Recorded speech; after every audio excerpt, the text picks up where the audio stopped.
This book is about a subject near and dear to my heart: never giving up. Needless to say, I have a lot of experience in this area, so I feel I have some insight on the subject. I've written a number of books already, and I don't need the money, but it's a subject I feel strongly enough about to take the time to write about it. The first big no that hit me came when I was first starting out in Manhattan in the 1970s, and everyone, I mean everyone, told me that it was a terrible time for real estate. Even people who were well established were saying that. What they were saying was true. The market had definitely cooled, and there was no denying that fact. Even worse, there was serious talk about New York City going bankrupt. Then the federal government announced a moratorium on housing subsidies. The city had been receiving them in abundance, and suddenly, that was no more. If I'd only considered the facts, which weren't too rosy, there is no way I would have ventured into real estate. But I did. Why? Because when I hear the word no, it becomes a challenge to me. I believe the so-called impossible is actually very often possible if you're willing to work very hard and if you realize that problems can become opportunities. New York City was having problems, but maybe I could do something about those problems. That kind of attitude can give you the power to conquer obstacles and succeed in the face of long odds. I want this book to help you do just that. As I went along, I realized that every project came with its own set of major challenges, and I began to learn to expect them. That was okay, because I was prepared. That's another reason I'm writing Never Give Up, to let you know you should be prepared and to try to help you with the situations you might encounter. Our experiences will not be the same, but I've learned a great deal from reading about other people and history and by applying what I've learned to my own circumstances. My hope is that you will do the same, learn from my problems and experiences, and you'll do a better job of anticipating and solving your own. And remember, the way I see it, the bigger the problem, the bigger your chance for greatness. One thing I've learned is that discouragement should not be tolerated for very long. It's okay to get fed up a bit and maybe gripe for a minute or two. Personally, I like to go golfing when I'm stressed or just swing a club in my office. But feeling negative should be a very temporary state of mind. It's hard, but there is a form of mental courage that can be cultivated, and you will see in the following chapters some examples of how I dealt with some pretty big blows and setbacks. Of course, a lot of things are just irritating, so don't be surprised and don't overestimate them in your mind. Learn to put them in perspective. You'll see in this book how I learned to do that.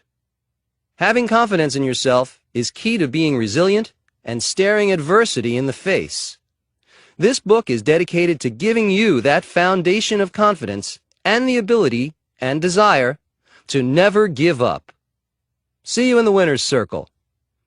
Donald J. Trump. Chapter 1. The lowest moment in my life and how I fought back. $1 billion in the hole. What do you do when the entire world tells you it's over? I had such an amazing reversal of fortune in the early 1990s that I am listed in the Guinness Book of World Records for the biggest financial turnaround in history. I don't recommend anyone aim for the same goal, but when you've been on the financial high wire, it gives you a certain perspective that might be helpful to other people. It's been said that what makes me accessible to people, aside from The Apprentice showing how I operate in the business world, is that I've faced tremendous adversity. It's something just about anyone can relate to. The difference may be in the amount of zeros after the numbers, but the point is, people can relate to difficulties.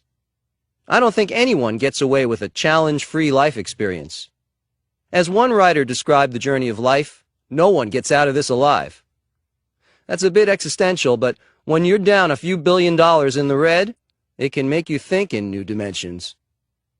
My situation in the early 1990s wasn't looking great. I had billions in loans I couldn't pay, and I had personally guaranteed $975 million of that debt. I could easily have gone bankrupt. This shouldn't surprise anyone because I'd always done things in a big way, and so it follows that my highs would be followed by a suitably low low. That was a tremendous low. The banks were after me, people avoided me, There was a recession, and the real estate market was almost non-existent. This was not a good scenario. Then in March of 1991, both the Wall Street Journal and the New York Times ran front-page stories on the same day, detailing my predicament and the total financial ruin that would happen any moment. The radio stations got the story, and the loss of my empire was big news around the world. They were sure I was finished.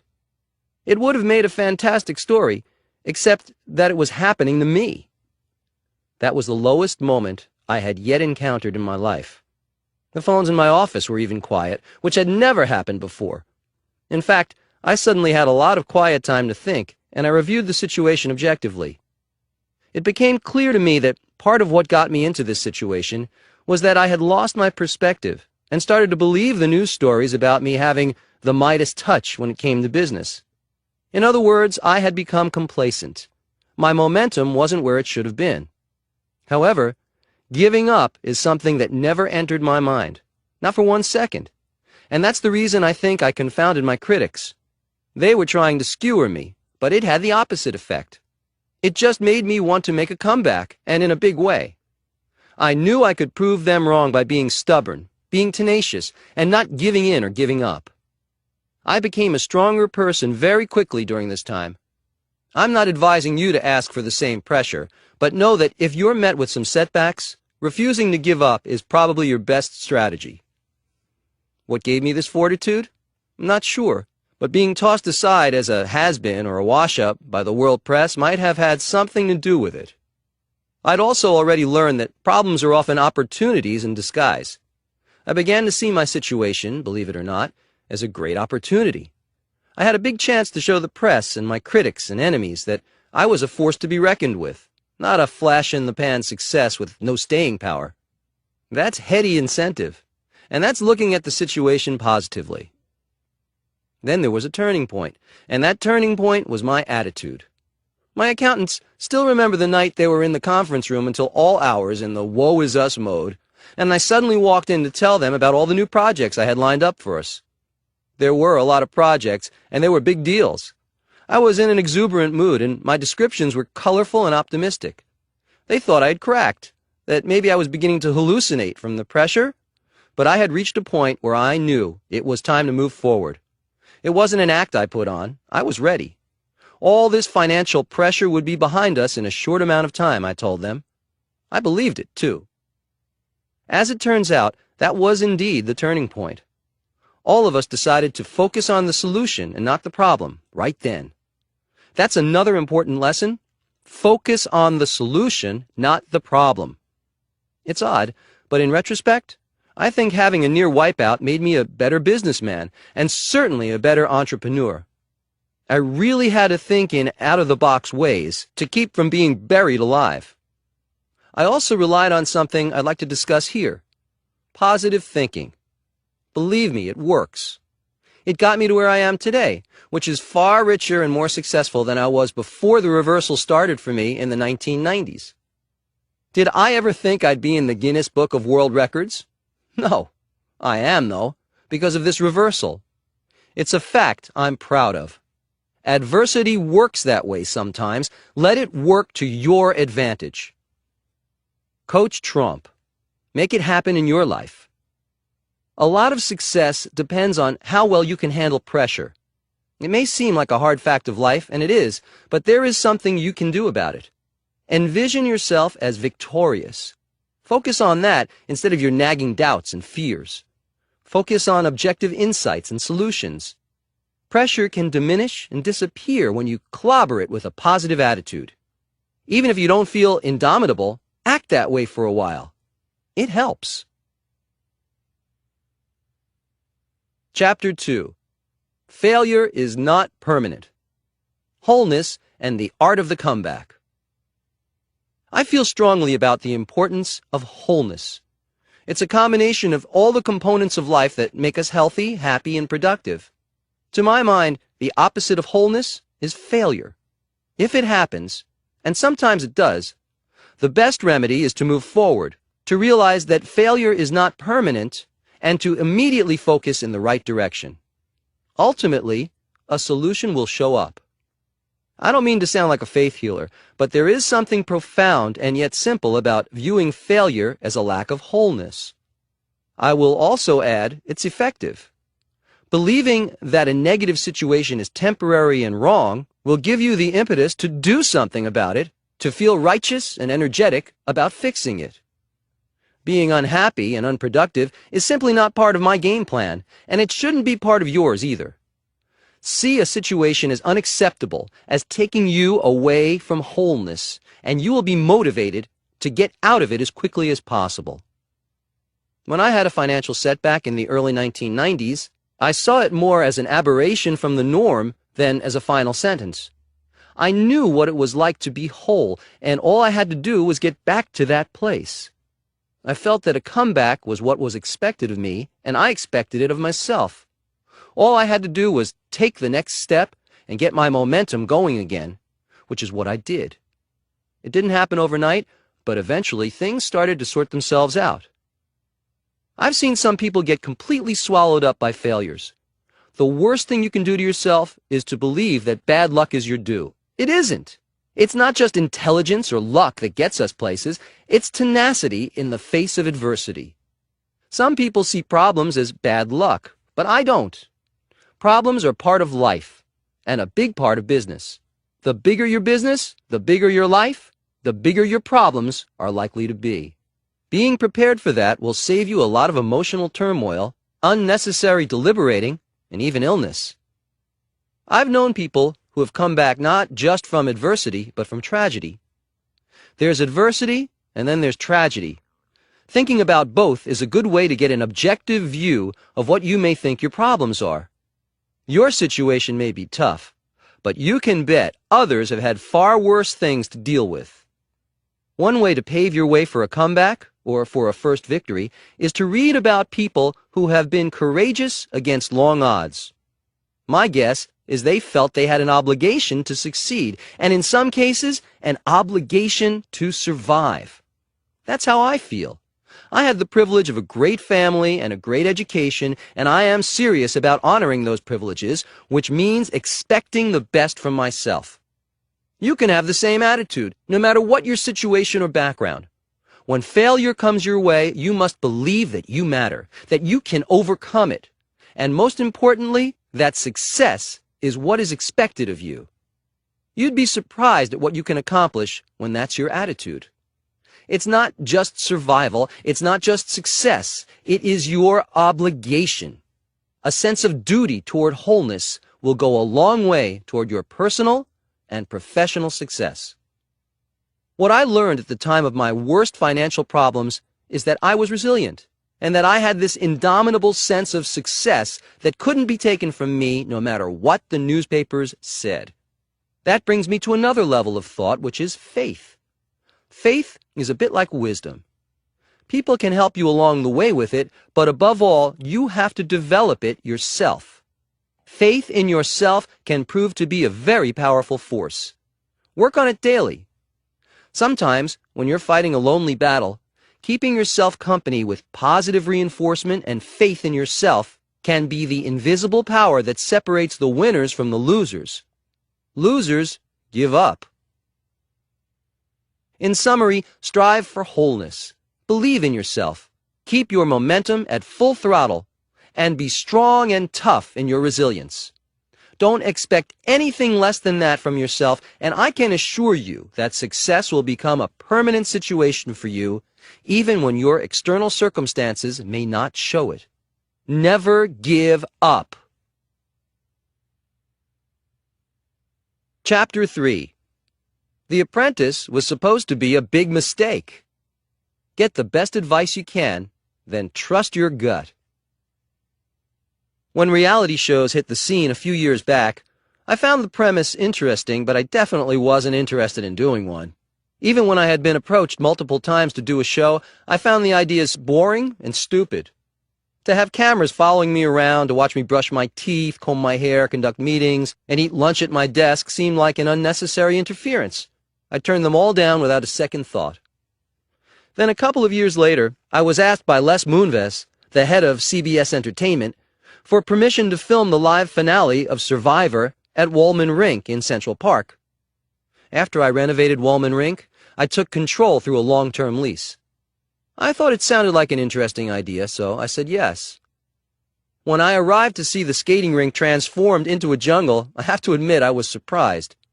Then suddenly, a young man appeared and introduced himself to me. It was Mark Burnett, and I told him I knew who he was, so the introductions weren't necessary. Mark quickly went on to ask me for a meeting to discuss a new idea he had. I said fine. About a week later, he came to my office, and after some preliminary chat, told me he had an idea for a new jungle reality show, only the jungle would be the canyons of New York City and the world of big business. There would be a 13-week job interview, and the winner would become my apprentice in real life. They would get a job at the Trump Organization. There would also be an educational subtext, which appealed to me immediately. A reality show with some substance could be a new concept for everyone. I told Mark I was interested. Then what we had to do was pitch the project to the top networks. Everyone wanted it, and they too loved the concept. We went with NBC, who also broadcasts my Miss Universe, Miss USA, and Miss Teen USA pageants. We already had a strong relationship, so that was a done deal. Now for some of the challenges. First, not one single person except Mark Burnett and NBC was enthusiastic about The Apprentice and my participation in it. All my advisors thought it was a risk, that it would bomb, that my credibility as a businessman would be jeopardized, that my focus would be lost, and that I was making a huge and ultimately very public mistake. When I look back, it's pretty amazing how dead set against it they were. The biggest mistake you'll ever make was a common phrase I heard. I didn't feel a lot of support. I reviewed their considerations and thought, I hope they're not right because I already told Mark Burnett I was going to do it. My gut instinct told me it was the right thing to do without consulting anybody. The next problem was that Mark Burnett told me that the most time they would need from me each week to film the show was 3 hours. 3 hours for a primetime show. Amazingly, I believed him. When it turned into more like 30 hours, I had some concerns. Namely, I was running a huge organization and already worked about 12 hours a day. How would I handle this? For once, I thought I'd probably overextended myself big time. What I decided to do was to take it week by week, realizing it would probably need more time initially, and that I could live with that for a short time. What happened is that it gradually did become part of my daily routine, but my days were definitely longer. I adjusted, everyone adjusted, and it gave me a new form of energy as well. If you are faced with a situation that is demanding of your time, give it a chance to settle in. You'll be surprised at how much you can actually do each day. The low point. The week before The Apprentice aired for the first time in January 2004, I remember wondering if that would be the last week of my well-respected life. I couldn't help but think that, considering all the negative advice I'd been given, although the electric energy we seemed to capture during the shooting was strong. Was it just because it was something new for me? Was it really going to be good? What if it was a disaster? How long would it take to recover? There was a huge amount of media attention already. Having a show bomb in that environment wouldn't be easy to handle. These pre-debut thoughts were the low point for me because they were justified concerns, not just nerves or negativity. What got me through was remembering my gut instinct that said, "This is a great idea, go for it." Fortunately, the show was a sensation. It became the #1 show very quickly. Everyone was excited about it, and so was I, but I was also relieved. It was a big chance to take. It's one thing if you're not well known and your show tanks, but if you're already famous, the sting is worse. If I hadn't decided to take the risk, go against my advisors, and do the show, none of this would have happened. One side effect is that my brand became far better known around the whole world, and there was an amazing media interest in everything I did. That's another form of free advertising. It worked to my benefit as a businessman as well. So, when I advise you to take risks, there's a reason for it. Coach Trump. Make it happen in your life. I often tell people that I listen to everyone, but the decision will ultimately be mine.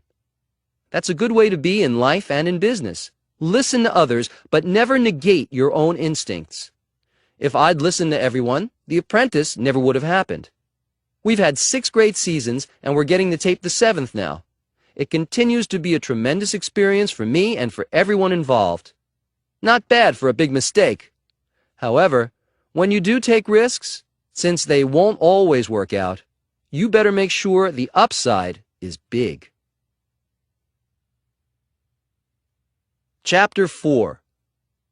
Is this a blip or a catastrophe? Be prepared for things that happen outside your game plan. The second tallest building in North America. We've all heard of the Chicago Sun-Times. What you might not know is that they had the best site in the city, right on the river at North Wabash, next to the landmark Wrigley Building. I wanted it for my Trump International Hotel and Tower, Chicago, and I got it. It's a fantastic location, and if you visit Chicago and take the architectural boat tour of the city, you'll see what I mean. When the building comes into sight, it can take your breath away. And that's whether it's windy or not, even though it's only partially finished and won't be completed until 2009. Because of the fantastic asymmetrical shape, the building dominates the view from the Michigan Avenue Bridge and nearby West Wacker Drive. If you visit it, you'll see why we've spent so much time and effort on this building. My plan for the Chicago building began in 2000, and it was announced that it would be the world's tallest building. I was very excited about this prospect, and I knew I could get it done, and get it done brilliantly. However, after the terrorist attacks of September 11, 2001, I had the plans scaled down. Much as I wanted to build the tallest building, I don't think making a building a potential target is a smart idea. So we changed the plan a bit. That was the beginning of a few changes, in fact. We had Skidmore, Owings & Merrill as the building's architect, and they built over 50 models before we decided on something we all liked. Then this design was further refined after comments from the Department of Planning, community groups, and architectural critics of Chicago, who were a big consideration. The revisions were done in 2002, and it was approved. Later, in 2004, we changed 10 floors from offices into hotel rooms and condominiums, based on marketing considerations. We finally began construction on March 17, 2005, 5 years after I announced the project. You can see by the timeline that things don't happen overnight, even if your name is Donald Trump. This building will be a big beauty. It will be 2.7 million square feet, 92 stories, and will incorporate a health club and spa, a 5-star luxury hotel, condominiums, executive lounges, retail shops, and garages. The penthouses will occupy the 3 top floors. It will be the tallest concrete structure and the second tallest building in North America after the Sears Tower. The hotel is slated to open in December 2007, with the entire building to be finished by the spring of 2009. The cost will be around $800 million. This is a huge project. The low point. There have been some problems, some big ones, naturally. 3 weeks after we began foundation construction, we discovered that water had begun leaking into the building site from the Chicago River. Since the foundation was being laid below the level of the river, it was always a possibility that the old river bulkhead that was already in place wouldn't hold. However, that wasn't the problem. Water was coming in through a corner where the bulkhead and the Wabash Avenue Bridge met. This could be a serious problem, so we dealt with it seriously, and it was taken care of. After a while, it is possible to take problems in stride if you have the right attitude and know what you are doing. Another element of the building that took an odd turn was the structural design. In the original concept, the base and first 14 floors of the building were designed to be a structural steel frame with a reinforced concrete building above. Very late in the design process, as we were bidding the work, we found that there was a huge spike in the world commodity prices for steel due to industrial growth in China absorbing so much of the world's supply. We went back to the drawing board and redesigned the building as all concrete, saving several $1,000,000 in the process and simplifying the construction logistics.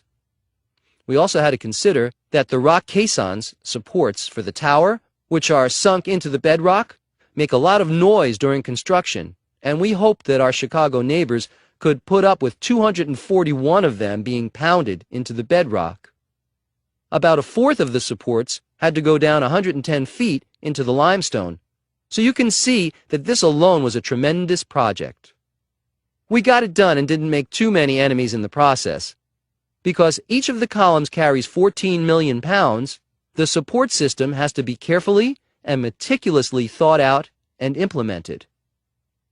We had another problem much earlier in the game when we lost our partner, Conrad Black and the Chicago Sun-Times, to a corporate scandal and indictment, and I hope he hangs tough. He's been through a lot.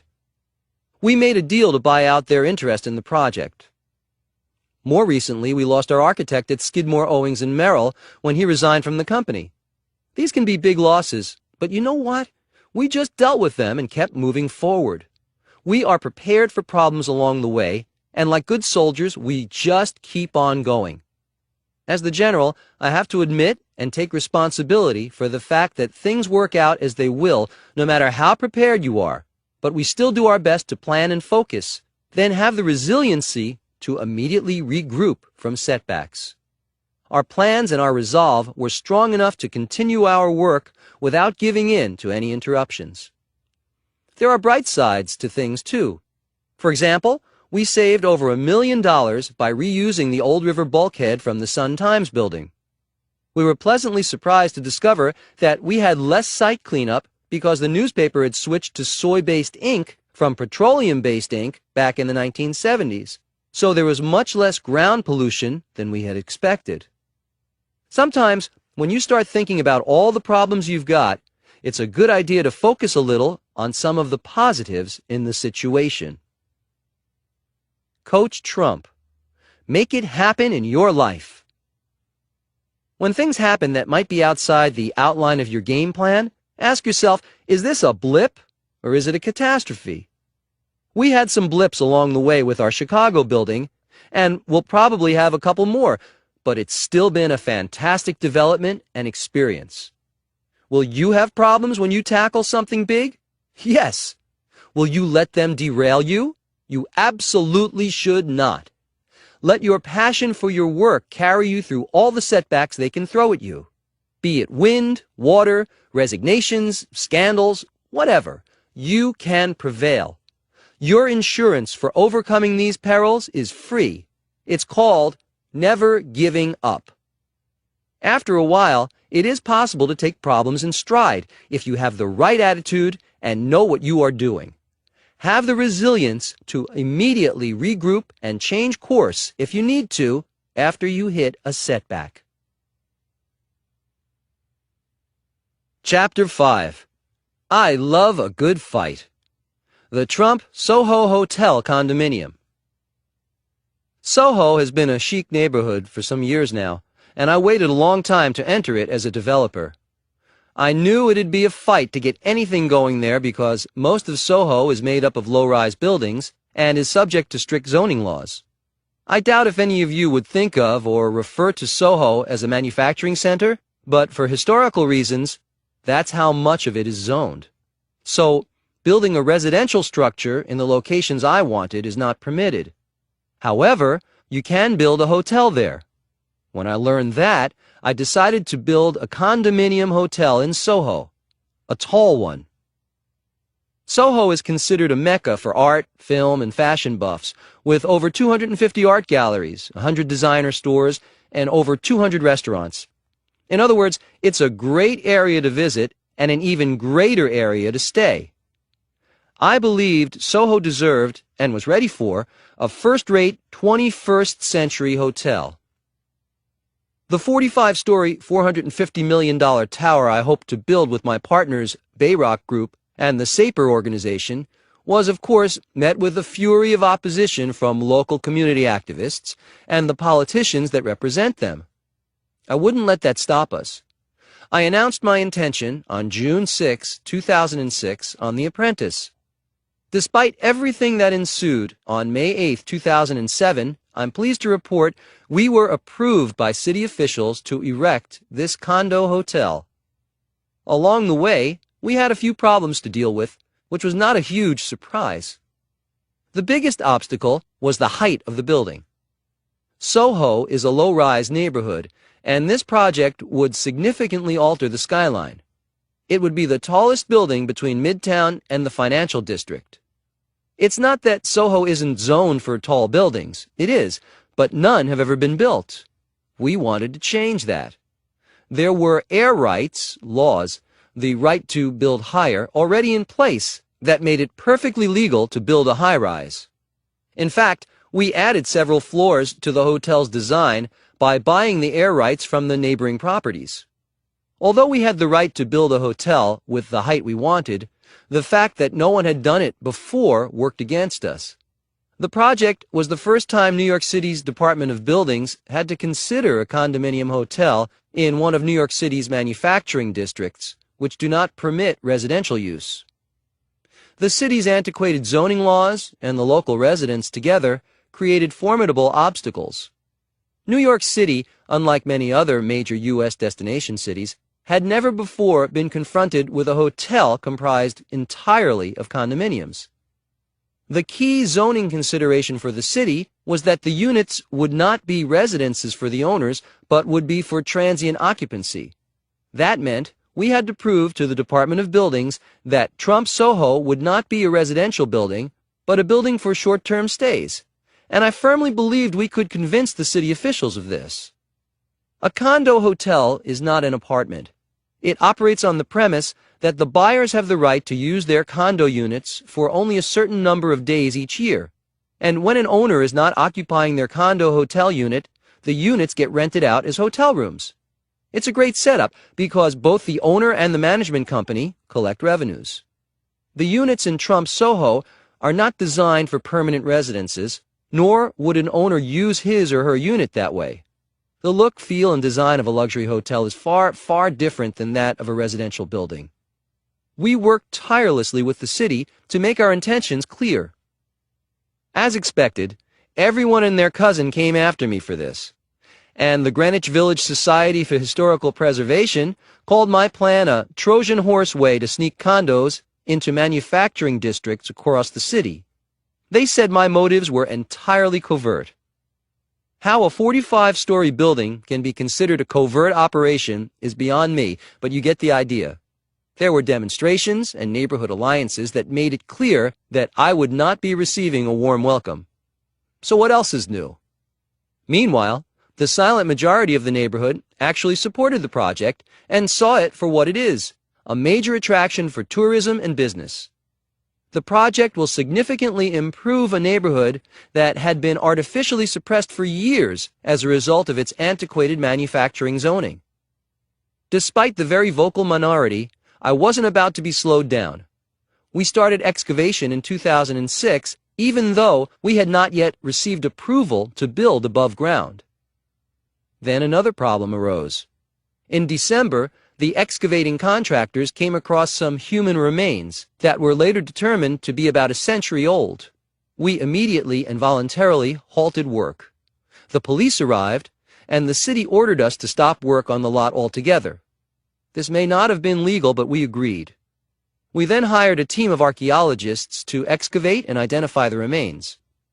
At this point, what we didn't need was more publicity while waiting for approval, but, of course, it made the news, and one director of a city preservation society quipped that we should rename the project Trump Condo Hotel and Mausoleum.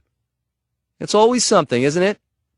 In the end, and despite all of the hoopla in the press, by attacking the skeleton problem immediately and in force, we were able to get back to work within a week. Then the bloggers got going on the subject of the hotel and the discovery, and it was a big topic for a while. We were also getting many letters from citizens and societies opposing our constructing the building. There were demonstrations at the site, and the controversy went on for close to a year. Additionally, we were accused of building a 45-story target for a terrorist attack. And there was an online cartoon that had a skeleton with a comb over as an advertisement for the new building. One thing for certain is that all of New York and all New Yorkers knew I was building a new building. Someone once said I was a great promoter, but sometimes I don't have to do a thing to get attention. The hits kept coming, and it felt like being in the eye of a hurricane, but it made us solid and stronger in our mission. At one point, someone got hold of some of our early drafts of marketing materials, mentioning that the units would be a great residential opportunity, which created a political and activist firestorm. However, we stayed focused on what we wanted, to get approval. We knew we couldn't change the zoning, nor could we build under the existing zoning if the building was characterized as residential. So we were very focused on proving to the city that the building was not residential and that we could proceed within the existing zoning laws. We showed the city that we had specific constraints regarding occupancy that were very clear. My team ended up negotiating with the city for months over a 6-page restrictive declaration, which included many hour-long sessions where the city officials would analyze and critique every comma in that document, literally. We were airtight and transparent in what was being offered. Our condo plan published everything in black and white. Nothing was hidden. As a result, we finally got approval. Our proposed building was absolutely within the zoning laws of Soho, and no one could argue otherwise. My father had always said, "Know everything you can about what you're doing." And that's the advice I followed. Every adversity served as fuel in what had become a fight of city-sized proportions. As of today, the Trump Soho project is going along beautifully. Both Don Jr. and Ivanka are working on it with me and my partners, as did Sean Yazbek, the Apprentice Season 5 winner, and Julia Schwartz of Bayrock. It's going to be a wonderful, elegant, and tasteful addition to the Soho neighborhood. There will be 25,000 square feet of commercial space that will include a top-notch restaurant, a 7,500 square foot spa, and a 12,000 square foot conference center. And there will be 360-degree views from the 12th floor up.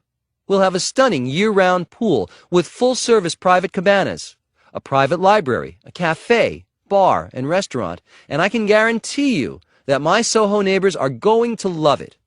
Eventually. It will enhance their property value, for one thing, because it's going to be a beauty. Be sure to visit the famous manufacturing district of Soho when you come to New York and take a look. Soho caused perhaps a few more problems than expected, but it was all in a year's work to us. That's big city business, and we are big enough to handle it. Be sure you have the same attitude. It will save you a lot of unnecessary anxiety. Coach Trump. Make it happen in your life. Adversity is a fact of life. Chances are that you will never wake up to an adversity-free day. Accept this as a challenge rather than a disappointment. Be bigger than the problems. Be ready to fight for your rights, and all will be well. Chapter 6. Remembering September 11th, 2001. If you never give up, you'll be able to give back. I was watching the morning news on television in my apartment on September 11th, 2001, when I first saw what had happened. The rest I could see from my window. I had predicted an attack in my book, The America We Deserve, which was published in 2000. But that doesn't mean I wasn't affected by what happened that day. It was an act of depravity and spiritual destitution. After the attacks, some people and companies left New York City, but I never considered moving. I'm a New Yorker, and this is my home. I knew that New Yorkers are resilient, and that New York City would not only survive, but thrive, which has happened. Since then, the Trump Organization has always had an annual memorial of some sort on September 11th. The first year, we forfeited our annual Trump Organization Christmas party in order to give the funds that would normally be used for that event to charity. All of us felt it was the right thing to do, and it was. Since then, we have had a memorial in the lobby and atrium of Trump Tower each year, and I attend, as do other members of the Trump Organization. In 2006 and 2007, we had the September concert perform at Trump Tower on 9/11, and it was open to the public. The September concert was founded in 2002 on the first anniversary of 9/11 with the message of peace through music. Haruko Smith, the founder, and Veronica Kelly, the vice chairman, have done an amazing job. My son Eric introduces the concert, and all of us attend. It's a meaningful celebration and a positive response to a day that shouldn't be forgotten. It takes time for us to help coordinate this event and to make the space available in our very busy building, but it is worth every minute of it. That's just one example of why it pays to never give up. You'll eventually be in a position to give back. I host many charity events at my golf courses and have the annual Red Cross Ball at my Mar-a-Lago club in Palm Beach. These events don't just happen, they require a lot of planning, and that means time and effort, not to mention money. Owning properties is a lot more than just ownership. It's about making them useful. If you plan to go into real estate just to make money or to feel powerful, that's not enough. If you can see your gains as a way to share, you will find your work will be much more rewarding and probably more profitable in the long run.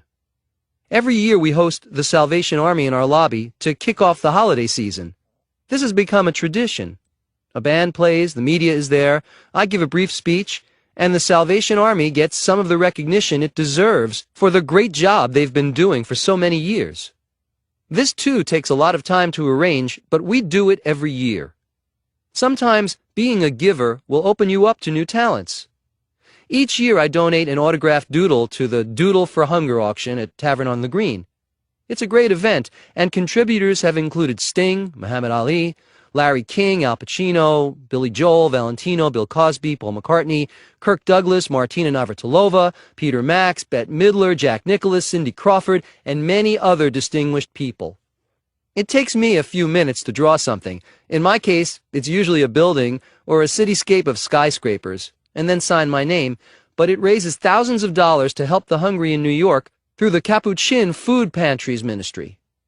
The auction was an innovative idea that has helped many people, and I don't mind spending a little time for a very good cause. Art may not be my strong point, but the end result is help for people who need it. I can remember a friend who asked me why I had so many charity events at my properties. He seemed perplexed that I would do this because it wasn't really necessary, and he knew how much time it required. I said to him, "Because I can."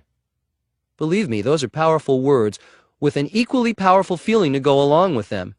Imagine saying that to someone yourself, "Because I can." It's a great feeling, and it makes all the work that went into acquiring and developing those beautiful properties and buildings worth it. We've all seen bad situations that we'd like to be able to help. Being successful allows you to help in a big way. That's another reason to keep at it. Knowing you're going to be able to give back more if you succeed is a wonderful incentive to keep going. If you never give up, you'll be able to give back. And that's something to remember. Chapter 7. Expect problems, and you'll be ready when they come. Getting Trump Tower off the ground. Trump Tower was my first huge success, and I will always love this building.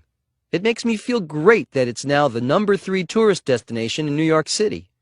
Trump Tower has been famous for so long that most people think it's just always been here, or that it just appeared one day on the Midtown skyline of New York City.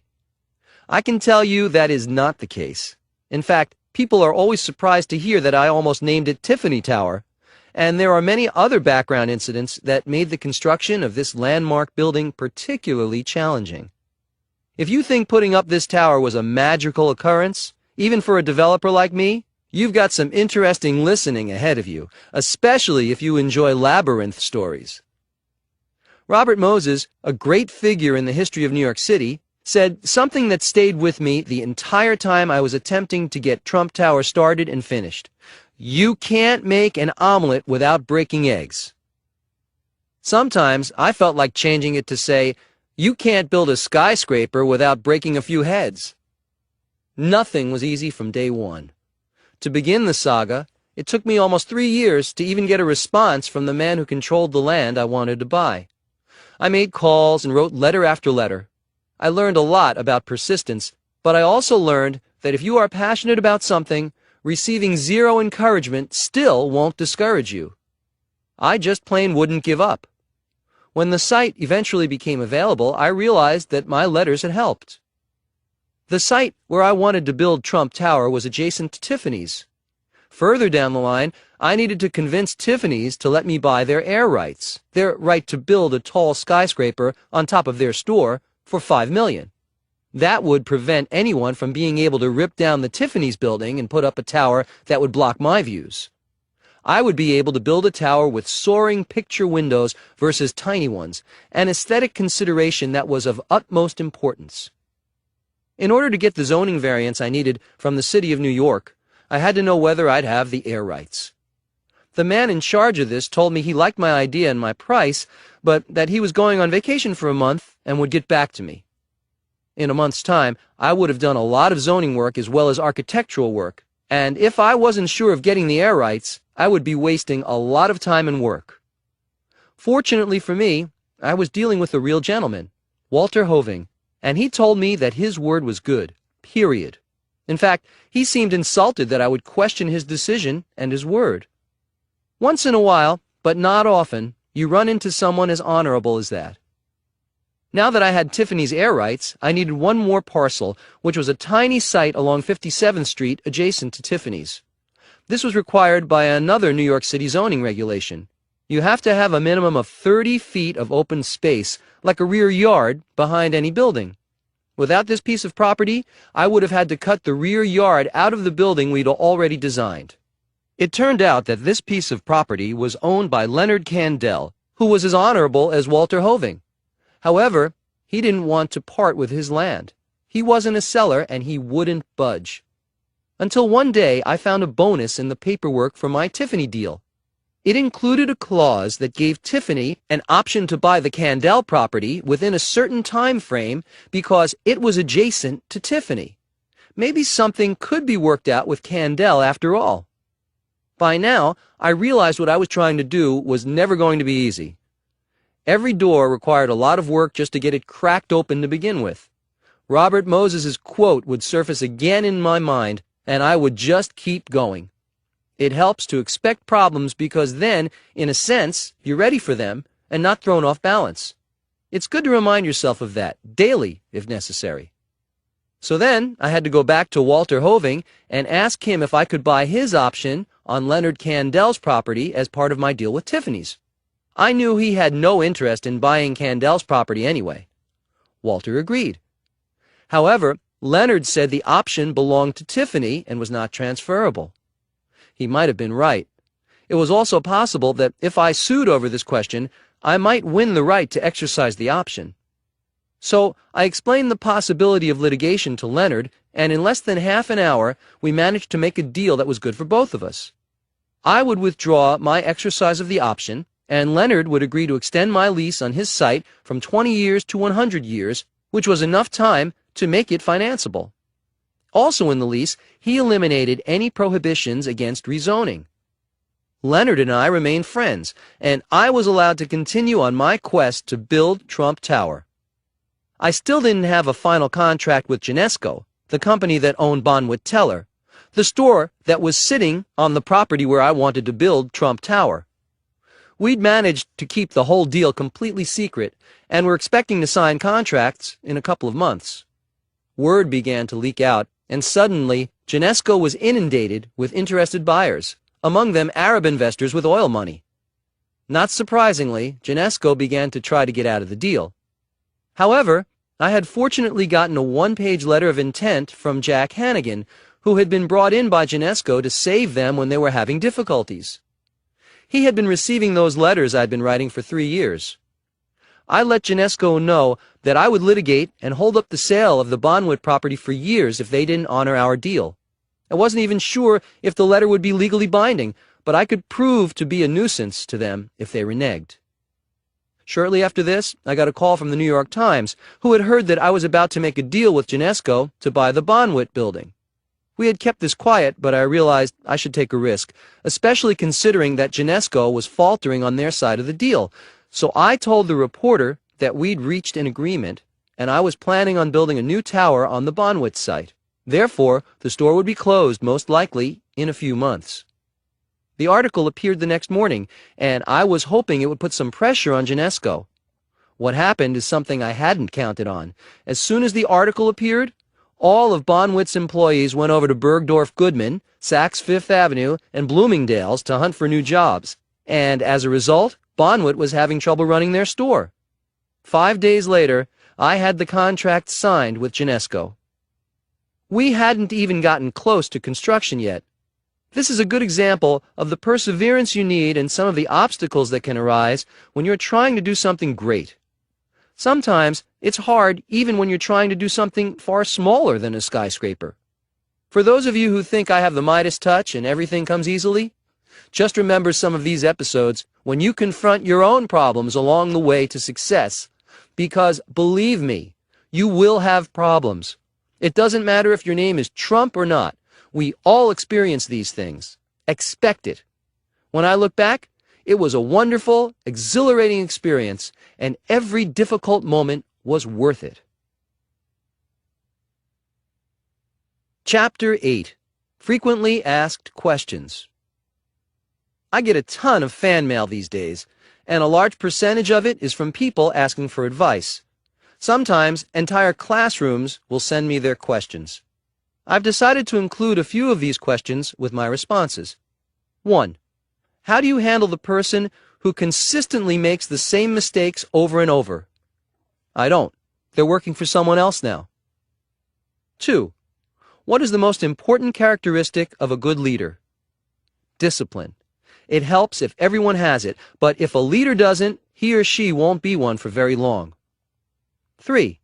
What are the most important steps for someone who intends to be successful?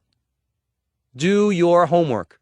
In other words, learn everything you can about what you want, know what you are up against, and research every aspect of your endeavor. Talk to all the experts you can find. It can't be a hit or miss approach. The odds are already against you, so don't make it harder on yourself by being negligent. 4.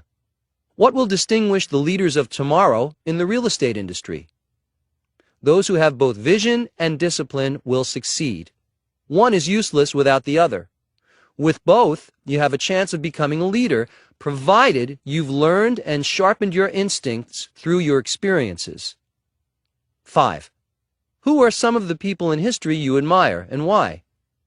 Abraham Lincoln is one, because he was president at the most difficult time in our country's history. He was also self-educated and endured many years of adversity prior to becoming president. Another would be Winston Churchill, a leader at a pivotal time in world history, World War II. He was a great orator who inspired thousands of people with his speeches, and he won the Nobel Prize in Literature for his historical writing. 6. What is your favorite dessert? Ice cream. 7. What do you like about your job? Everything. Every day is a challenge, and every day is great. 8. Do you go out for lunch? Very rarely. I don't like breaking up my workday. It interferes with my momentum. I prefer to have something to eat at my desk, which takes maybe 5 or 10 minutes. 9. What advice do you have for someone who wants to start his own business? Be ready for problems. You'll have them every day. Keep your focus no matter what, and be as big as your daily challenges. Never give up. 10. What if things don't work out the way we want, even if we work really hard? First of all, know that you've got a lot of company. I've waited 30 years to see some things happen. Some people have waited longer. Always consider that it's possible you might be doing the wrong thing, so that no matter how hard you work, it's just not going to happen. Make sure you're doing what is right for you. You have to love doing it. Then be tenacious. 11. Do you believe in luck? Yes, I know I'm lucky. I was also fortunate to have a great role model. I worked around my father from an early age, and I learned a lot from him. 12. What did you want to be when you were a kid? I wanted to be either a baseball player or a builder. I liked to build skyscrapers with my building blocks. I was a good enough baseball player to be offered scholarships and had also considered going to USC to study film, but my knowledge of and love for real estate led me to Wharton. 13. Where do you get your ideas? The world inspires me, and keeping up with world events can give you a lot of ideas. In this age of technology, we have access to more and more information at a faster pace than ever before, and I find that exciting. I keep an open mind, and that's a good way for ideas to start happening. 14. Do you ever fear that you might fail at something? I have a pretty good track record of successes by now, but failure is always a possibility. I am cautious but not fearful. That's a difference. There's a difference. It's important to be circumspect. Know that the possibility of success is there as well as failure. Risk plays a part in everything we do. I could get hit by a bus while I am crossing the street. Things happen. Don't let fear interfere with your plans. 15. What do you do on your vacations? I don't take vacations in the sense of planning a trip somewhere and then going there to rest. I find my work energizing and never feel a need to get away from it. Since I own golf courses and love to golf, I can have a great time golfing while inspecting the course.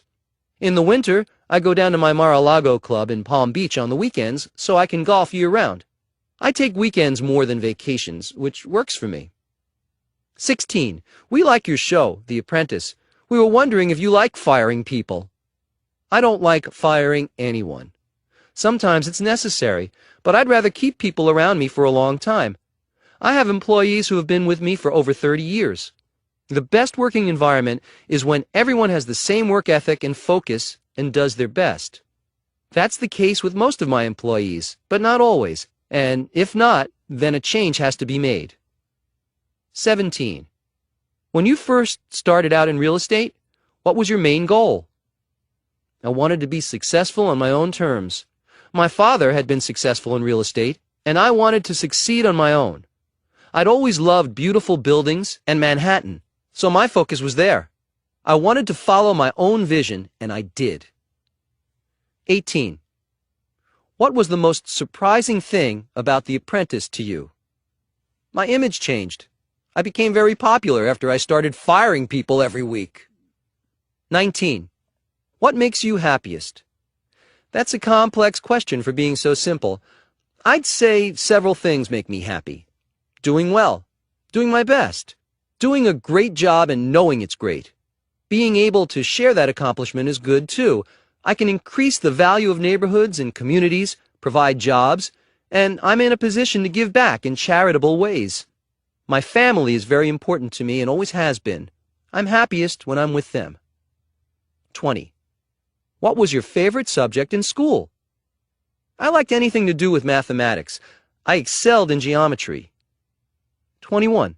What is your favorite movie? Citizen Kane. 22. What time do you get up in the morning? 5 a.m. 23. What's the best thing about being rich? Being able to give back is a great feeling. 24. What's the best piece of advice you can give me? Never give up. You can accomplish more things with that attitude than anything else I can tell you.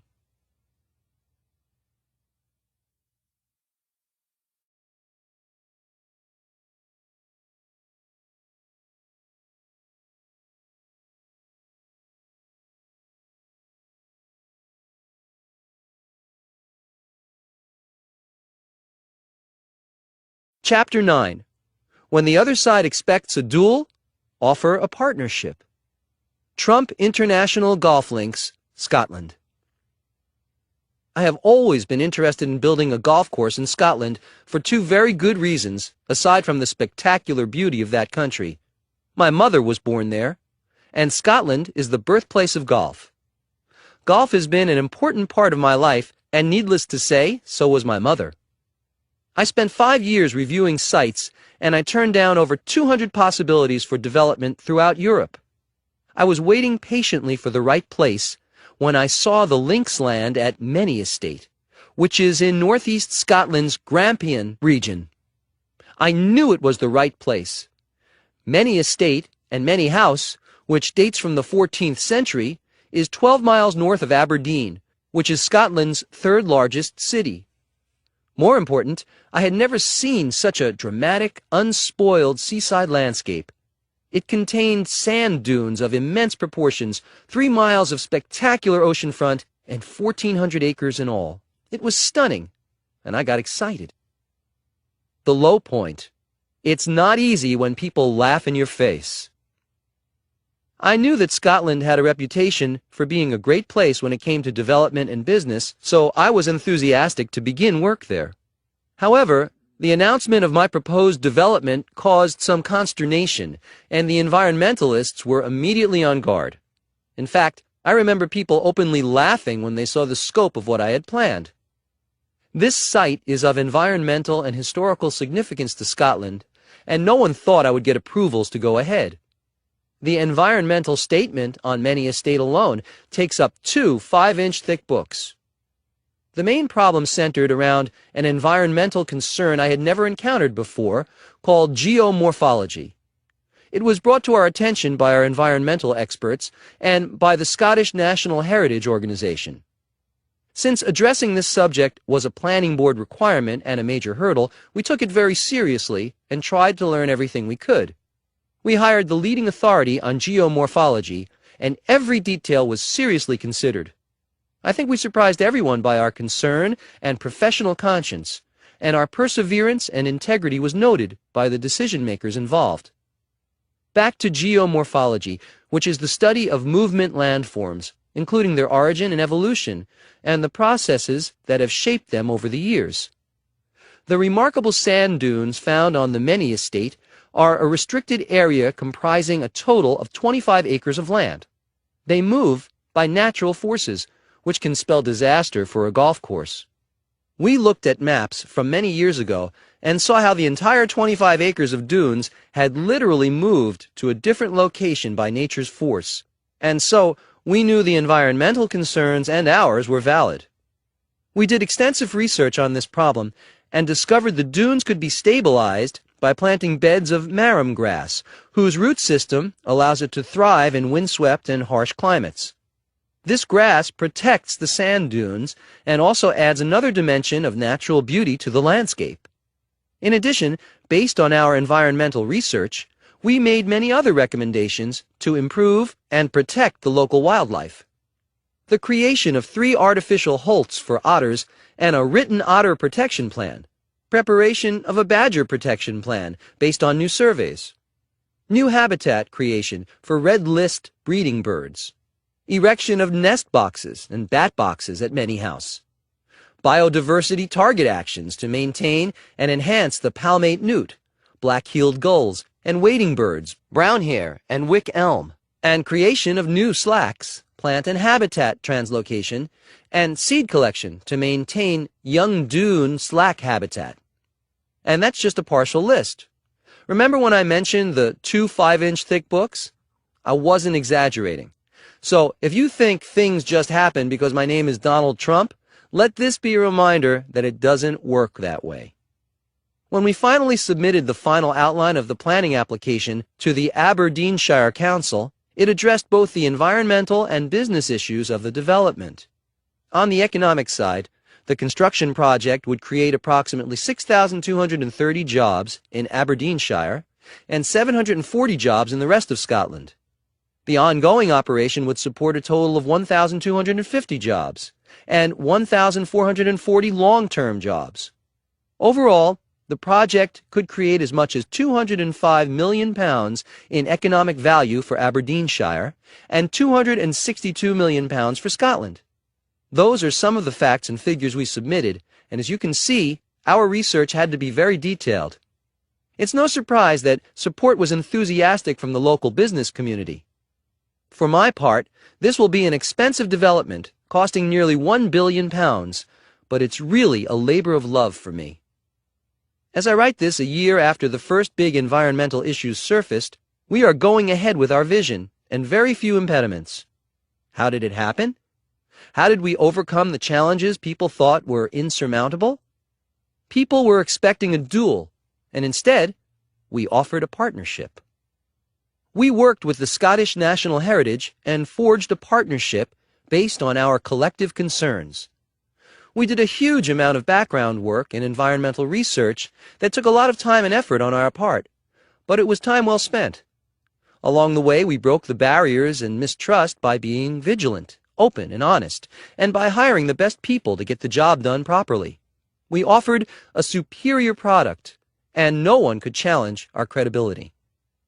The fact that we were environmentally sensitive gave the authorities faith in our ability to do what was best for everyone. Being sympathetic to the rich history and heritage of the area and the overall impact our development might have, as it turned out, was not a sacrifice by any means. It will remain an ongoing concern for centuries to come, I would hope. The Scottish National Heritage is doing their job, and so are we. We are still awaiting approvals for some areas of our development, and George Sorial from the Trump Organization, who I asked to manage the project, has been traveling to Scotland every 2 or 3 weeks to oversee progress. I'll be going over in about 2 weeks, and I've enjoyed every trip I've taken to Scotland. Coincidentally, George's mother was born and raised on the Isle of Lewis, where my mother grew up.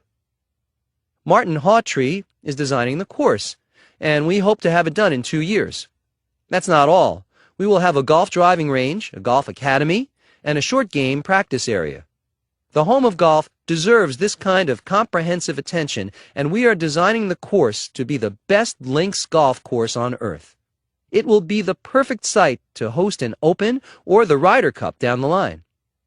In addition to the golf links, which will eventually include 2 18-hole links golf courses, we are building 950 condominiums, 500 houses, a 450-room hotel, 36 golf villas, and accommodations for 400 staff members. This will be a destination point for all golf lovers of the world, and the standard for golf development will reach a new plateau when we are finished. It hasn't been an easy road, but after waiting and looking for 5 determined years, every bit of work has been worth it. As a result, I'm nearly an expert at geomorphology. Who could ask for anything more? Chapter 10. Separate yourself from the complaining crowd. You can create your own luck. You may have heard the saying, luck is when opportunity meets preparedness. Well, I agree. I've often heard people talking about how so-and-so is so lucky, as if to emphasize that they themselves are not lucky. I think what's really happening is the complainers aren't working themselves into luck. If you want to be lucky, prepare for something big. Sure, it might be more fun to watch movies, but unless you're going into the film industry, it's not the best use of your time. Developing your talents requires work, and work creates luck. Having this attitude towards success is a great way to set yourself on a rewarding course for your life. There was a lot of talk for a while about venting your frustrations and anxieties and how it might be healthy to get them off your chest. To a point, yes, but to an exaggerated degree, no. I read an article recently about how complaining without doing anything about it is actually detrimental to physical and mental well-being.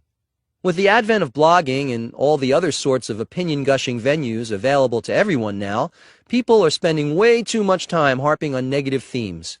The emphasis is out of balance, and the negative focus doesn't help the situation. Don't dwell so much on a problem that you've exhausted yourself before you can even entertain a solution. It just doesn't make sense. It takes brain power and energy to think positively and creatively, and to see creatively and positively. Going negative is the easy way, the lazy way. Use your brain power to focus on positives and solutions, and your own mindset will help create your own luck. Shakespeare put it this way in a famous quote from Julius Caesar: "The fault is not in our stars, dear Brutus, but in ourselves." That's a clear message. We are responsible for ourselves. We are responsible for our own luck. What an empowering thought. If you see responsibility as a bum deal, then you are not seeing it for what it really is, a great opportunity. Let's say you're facing some big challenge today. I can tell you right now, you've got a lot of company. What will separate you from the complaining crowd will be how you choose to look at your situation. If you believe you are in control of it, and you are, you will know exactly who to look for when you need help. Yourself. You could be your greatest discovery yet for success, luck, power, and happiness. When I encountered enormous financial challenges back in the 1990s, I was mature enough to assume responsibility and know that the problem was mine. I knew it wouldn't do any good to blame other people. That would be a waste of time, and that's one kind of loss I don't like. Time is something that cannot be replaced. If you find yourself slipping into the blaming others mode, get out of it quickly. Give luck the chance it needs to play itself out in your life. No one can do it for you. As soon as you discover that luck is yours to create, you'll be thinking and seeing things in a whole new way. So work hard, have fun, and good luck. Chapter 11. Sometimes you have to swallow your pride. Trump International Hotel and Tower, New York. We've all heard of beauty makeovers. Sometimes the results are amazing. I like to do the same thing with buildings. Sometimes it requires more innovation to improve things in a big way than to build something new. The challenges can be more complex, which is why a lot of developers are quick to tear down existing structures and start over with a site. I have a few good examples of buildings and businesses that were worth salvaging, and they have turned out to be resounding successes. The first thing to keep in mind is that you have to be resolved not to give up in the face of more problems than you might normally encounter. Trump International Hotel and Tower is located at 1 Central Park West. Fantastic location with unobstructed views of the park. It has been rated the #1 hotel in Travel and Leisure and the New York Post. What a lot of people don't know is that it was formerly the Gulf and Western Paramount building. It was owned by General Electric, which had Jack Welch, John Myers, and Dale Frey at the helm, and it was an office building. It really stands out because it's one of the few tall towers on the west side. It went up in the early 1960s, just before zoning laws were passed that would prohibit such a tall building at that location. This building managed to attract a lot of attention, not just because of its height, but because of some construction problems that had the tenants on edge. For one thing, it swayed in the wind and would flex at the top with winds of only 15 miles per hour. All buildings have some flexibility, but this was an exceptional situation. Elevators would stop, and some tenants even said they felt seasick. Once, when there was a high wind, the upper windows fell out. These episodes were legendary. Let's just say this building had some problems, some pretty major problems. Also, it was not constructed very well because the outside curtain was made of glass and cheap aluminum, and it was chock full of asbestos.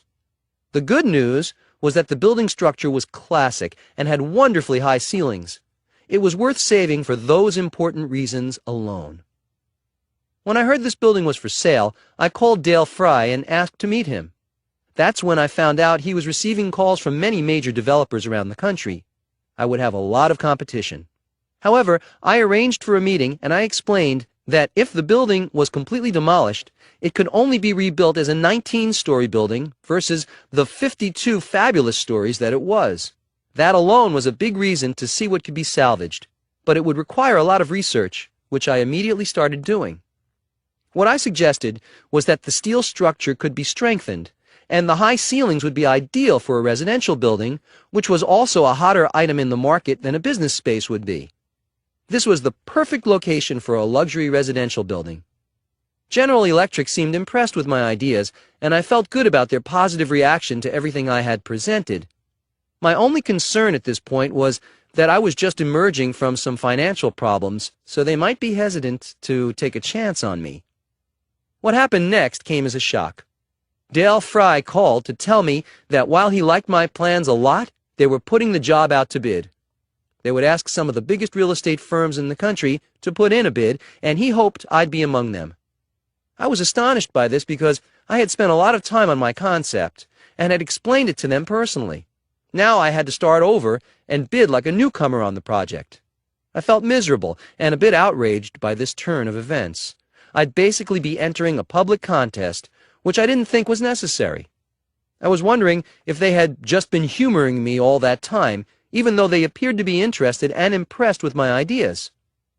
What could I do? I was definitely interested. I'd already spent a lot of time and effort on this, so I finally swallowed my pride and decided to just go for it. I like challenges, and this had become an even bigger one. Not that I was happy about it. So I worked on a fantastic and detailed presentation.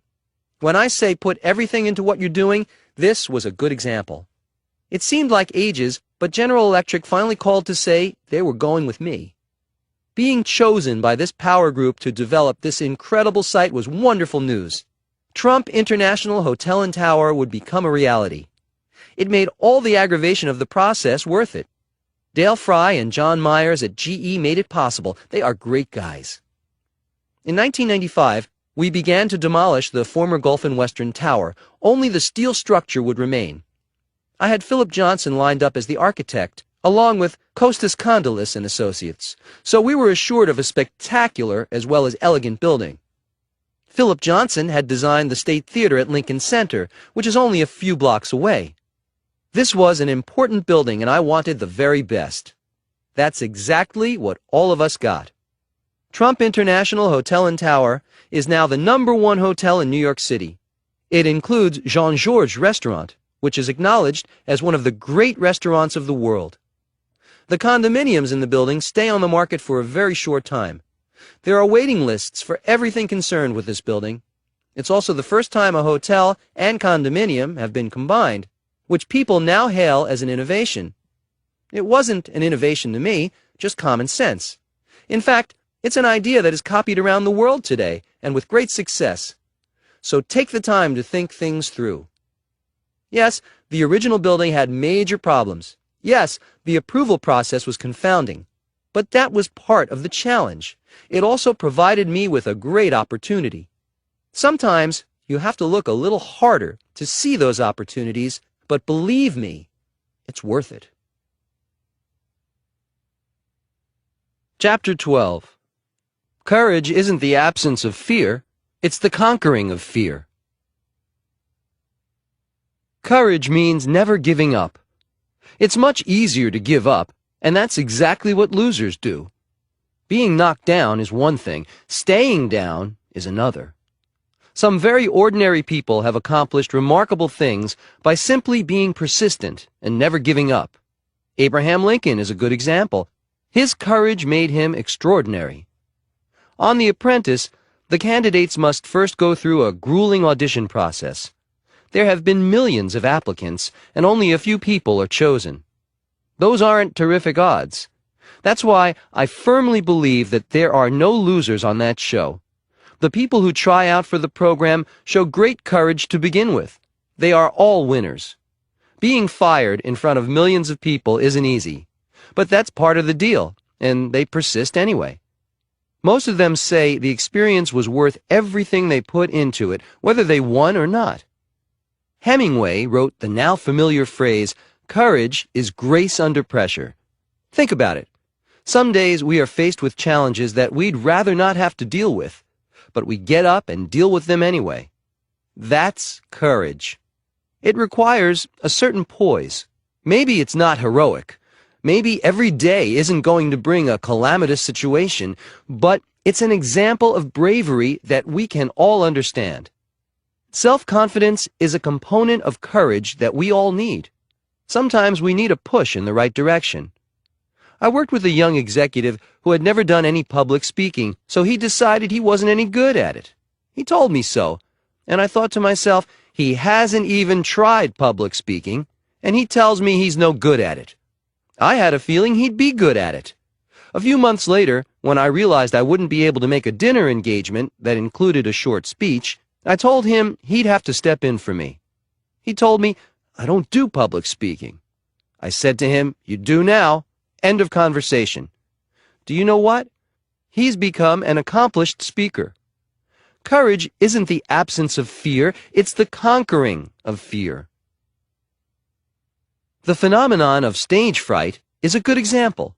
I read an article recently about how common stage fright is, even among professional actors. There are a lot of very accomplished and famous performers who deal with it regularly, sometimes for decades. They don't let their fear get in the way of their passion.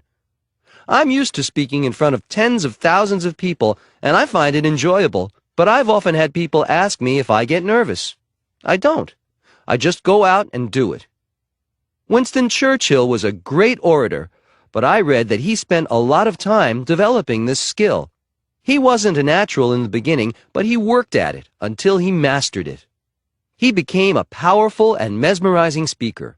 One of his most famous speeches during World War II included these words: "Never, never, never, never, never, in nothing great or small, large or petty, never give in, except to convictions of honor and good sense. Never yield to force. Never yield to the apparently overwhelming might of the enemy." Churchill and his people were in danger of being bombed out and overrun by the German military when he said that. You might not be experiencing the Blitz, but you can still apply those words of courage to your daily life. There are days when I have so many problems come at me at once that it can seem like the Blitz. I don't give in to them, and neither should you, ever. Another important thing about courage is that it will help you think and act in the right way. It will help you focus on the opportunities in front of you instead of on the problems. Problems are often opportunities coming at us in packaging that isn't what we expect or want. This has happened to me more times than I can count, so when I say I welcome problems, there's a reason for it. Keep your mind flexible and open to creative solutions to your problems. Einstein said, "You can't solve a problem with the same thinking that created the problem." That's a good way to avoid brain cramps as well as find a solution. Back to courage. Remember that fear can be conquered. Know that you are capable of courage and that you are designed to succeed. That's half the battle. Then go full throttle, and the odds will be on your side. Chapter 13. Be passionate. It's the only way to move mountains. Building Trump International Golf Club. When I decided to build my first golf course, I found a good piece of land near my Mar-a-Lago estate in Palm Beach and decided to go all out. I hired Jim Fazio, one of the all-time great golf course designers. When he told me he'd have to move over 3 million cubic yards of dirt to make the relatively flat land into a spectacular course, I didn't blink an eye. I was excited about building my first golf course and ready to move mountains if necessary. I did, however, wonder what I'd gotten myself into once again. Shortly after hearing the 3 million number, he told me it would be necessary to bring in over 5,000 trees and about 1,000 royal palms and over 1,000 coconut trees. Then there would need to be about $2 million worth of little plants to make everything look well-groomed. The water feature for one hole, number 17, would cost close to $3 million and take about 9 months to complete. This was going to be an 18-hole course. I almost started to worry. I knew Jim was giving me straight, well-thought-out numbers for his work. His integrity is legend. This is simply how much it costs to get an extraordinary piece of work done, I told myself. The low point. I realized that my original $40 million estimate might be way too low. Is this what happens when a developer who specializes in skyscrapers turns to golf course development? Was I making a huge mistake? Should I have stuck with terrain that I knew more about already? I've always told people to know what they were doing first, to do due diligence to the nth degree, to be cautiously optimistic. I suddenly found myself wondering why I didn't heed my own advice. I was facing a lot of new issues where I wasn't yet an expert. However, I was excited about the fact that we were building something outstanding, and that kept me going. Jim Fazio often says that one of the great things about working with me is that I never asked him if we were spending too much money. Instead, I'd ask, "Do you need anything else?" He said that attitude helped his creative process. I'm glad he thought that because, in a big way, that's how it was. I have to admit that I had a few moments of doubts. Not big doubts, but doubts nevertheless. For example, it took a solid year to move 3 million cubic yards of dirt and to transplant 5,000 trees. This wasn't fast going, but it was necessary, and it was painstaking work on Jim's part. Then, the Department of Environmental Resources told us that only 50 acres could be cleared at a time, which required us to plan the course in 7 sections. This also involved labeling all the trees and building a lake system. So it took a year before the golf course could even begin to be built. Fortunately, I'm a patient man when it comes to things I care a lot about. I was very excited to have a spectacular course, and I realized that if this is what was required to have that, then so be it. I had made my decision, and I decided to stick with it. I also knew I had a real pro working for me. Jim Fazio's reputation preceded him, and I could see for myself that he was totally reliable as well as genuinely passionate about his work. Was I expecting the impossible? When you are faced with situations like these, it's important to think about why you are doing whatever you're doing in the first place. There are always going to be some problems, and if you can remind yourself of your original goal, it helps to clarify and shed light on any doubts you might be having. Having done that, I was reassured and ready to move forward. Then I heard about the oak trees, 1,000 of them. It took 5 months to move them in because each of them had to be wrapped, and only 3 could be hauled in at a time. These oak trees were 20 to 40 feet tall each. They would line the fairways and would be worth it, I hoped. It was around this time I heard about the gopher tortoises. This was definitely a new dilemma. I'm used to zoning problems, but tortoises? 60 of them, in fact. They had to be cared for, absolutely. We were entering their turf, and we wanted to make sure we found an equal or better environment for them. Safely relocating them became a priority. I learned a lot about gopher tortoises. For example, they have been known to dig burrows as long as 40 feet by 10 feet deep. Just imagine what that can do to a golf course. So while I admired the tortoises for their industry, they had to be carefully relocated. After more than a year of meticulous preparation, the course was actually being built. Every hole was treated as if it was to be the culmination of a great course. And the end result is that the course is an absolute masterpiece. No other description does it justice. That's what I wanted, and that's what I got. Every tree was worth the time and effort, and believe me, I know about each and every tree. An additional 9-hole course was opened in 2006 to equal acclaim. It has been a resounding success on top of being an extraordinary achievement of design. The success and beauty of Trump International Golf Club set me up for building more golf courses, and all of them have been highly praised and very successful. Each course came with its own set of challenges, but after tackling my first course, I was ready for them. Moving mountains? Moving tortoises? No problem. Coach Trump. Make it happen in your life. My point to you is this. If you are passionate about your endeavors, it will be reflected back to you in your end result. Be sure to get the right people to work with you. Jim Fazio is as passionate about his work as I am, and this becomes apparent when you see the scope and quality of the finished course. Overcoming tremendous obstacles is all in a day's work if you love what you're doing. Remember that. Chapter 14. If you see big problems, look for big opportunities. Transforming a dilapidated neighborhood into a world-class hotspot. Today, Grand Central Station in New York City is beautiful, both as a sight as well as a sight. It's in a thriving, well-kept neighborhood. However, in the 1970s, it was a different situation altogether. The area was in the midst of serious decay. It was crummy, run down, and a destination point for no one except those entering and leaving the city as quickly as they possibly could. Who could blame them? If this depressing area truly represented New York City, I'd want to leave too. I'm a New Yorker. I love this city, always have and always will. So this situation merited my attention, and the opportunity, as I saw it, was not just to turn an old hotel into a shiny new one, but to bring up the neighborhood at the same time. It's that think big attitude that I have.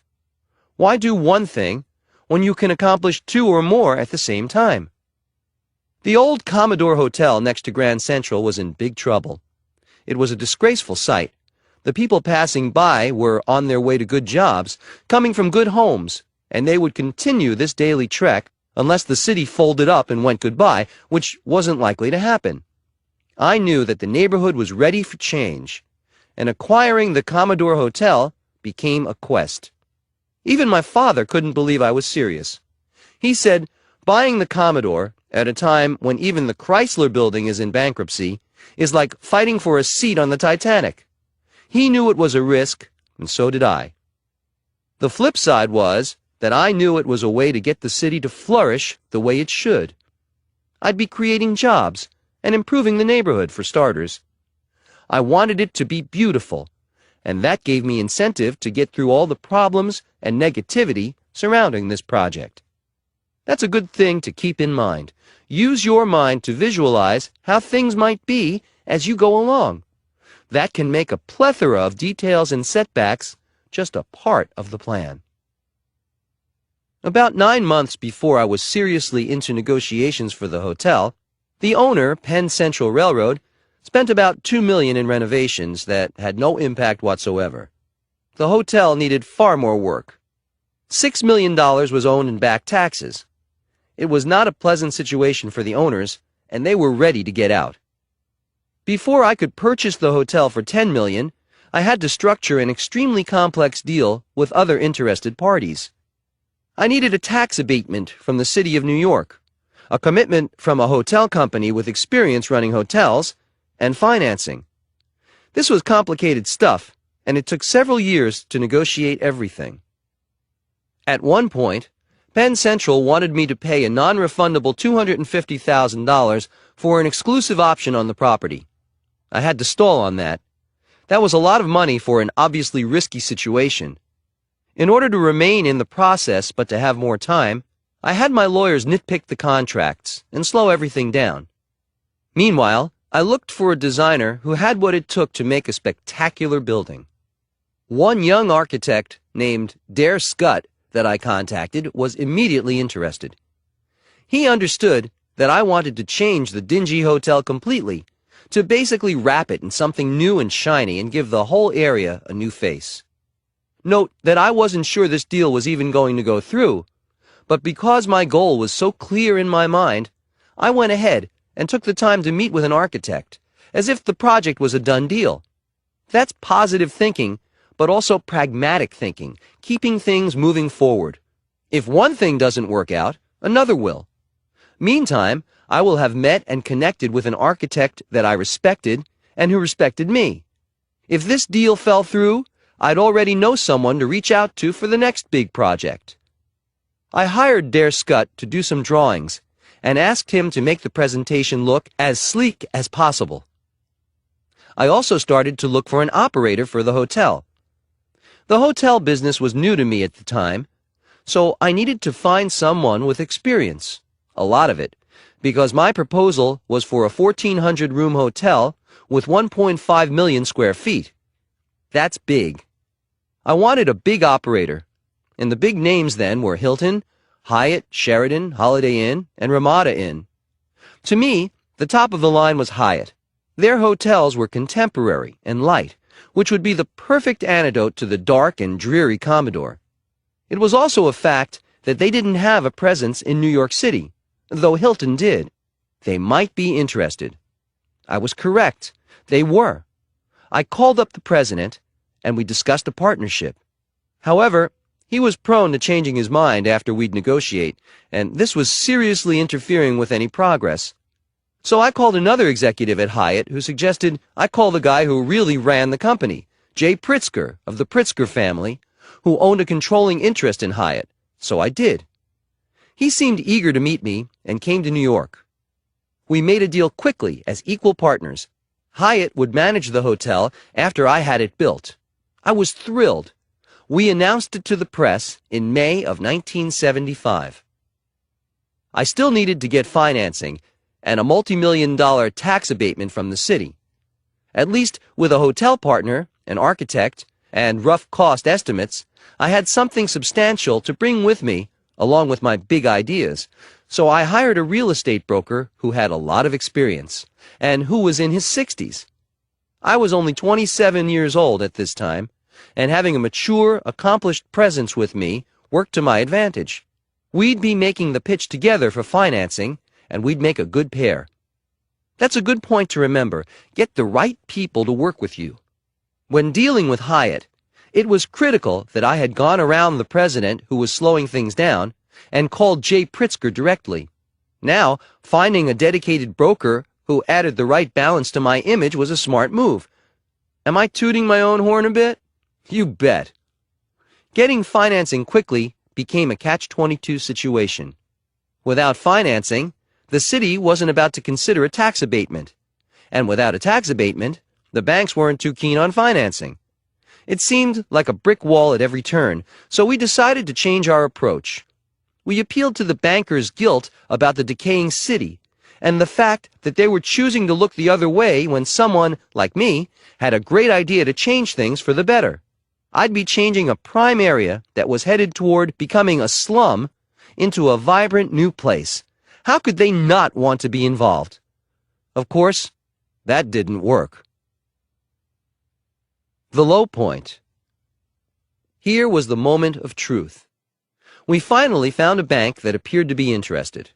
We went far with them, putting in endless hours and effort, when a key guy suddenly changed his mind and brought up some inconsequential issue in order to kill the deal. We came up with every conceivable argument, but the guy was implacable. He would not budge. It was at this point that I said to my broker, "Let's just take this deal and shove it." I had had it. You're probably surprised to even hear me say it, but it's one of the few times I just wanted to throw in the towel. It was my broker and my lawyer, George Ross, who convinced me to keep going, pointing out how much time and effort had already been devoted to this project. I quickly resolved to stick it out and see this through. I'm not a quitter by nature, but I'm telling you this so you'll know there have been times when the difficulties seemed greater than the rewards. That was definitely the low point. But because I hung in there, it became a turning point. Afterward, my resolution became even stronger. I decided to approach the city, even without financing, and explain the situation. The Hyatt Hotel organization was anxious to come to New York, but the costs were too high unless the city gave us a break on property taxes. I was blunt and to the point, and it was effective. The city agreed to a deal that would essentially make us partners, and I would receive a property tax abatement for 40 years. It was a deal that benefited everyone.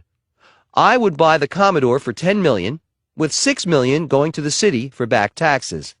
I would then sell the hotel to the city for $1, and they would lease it back to me for 99 years. Was this complicated? Yes, but it worked, and we eventually got financing from two institutions.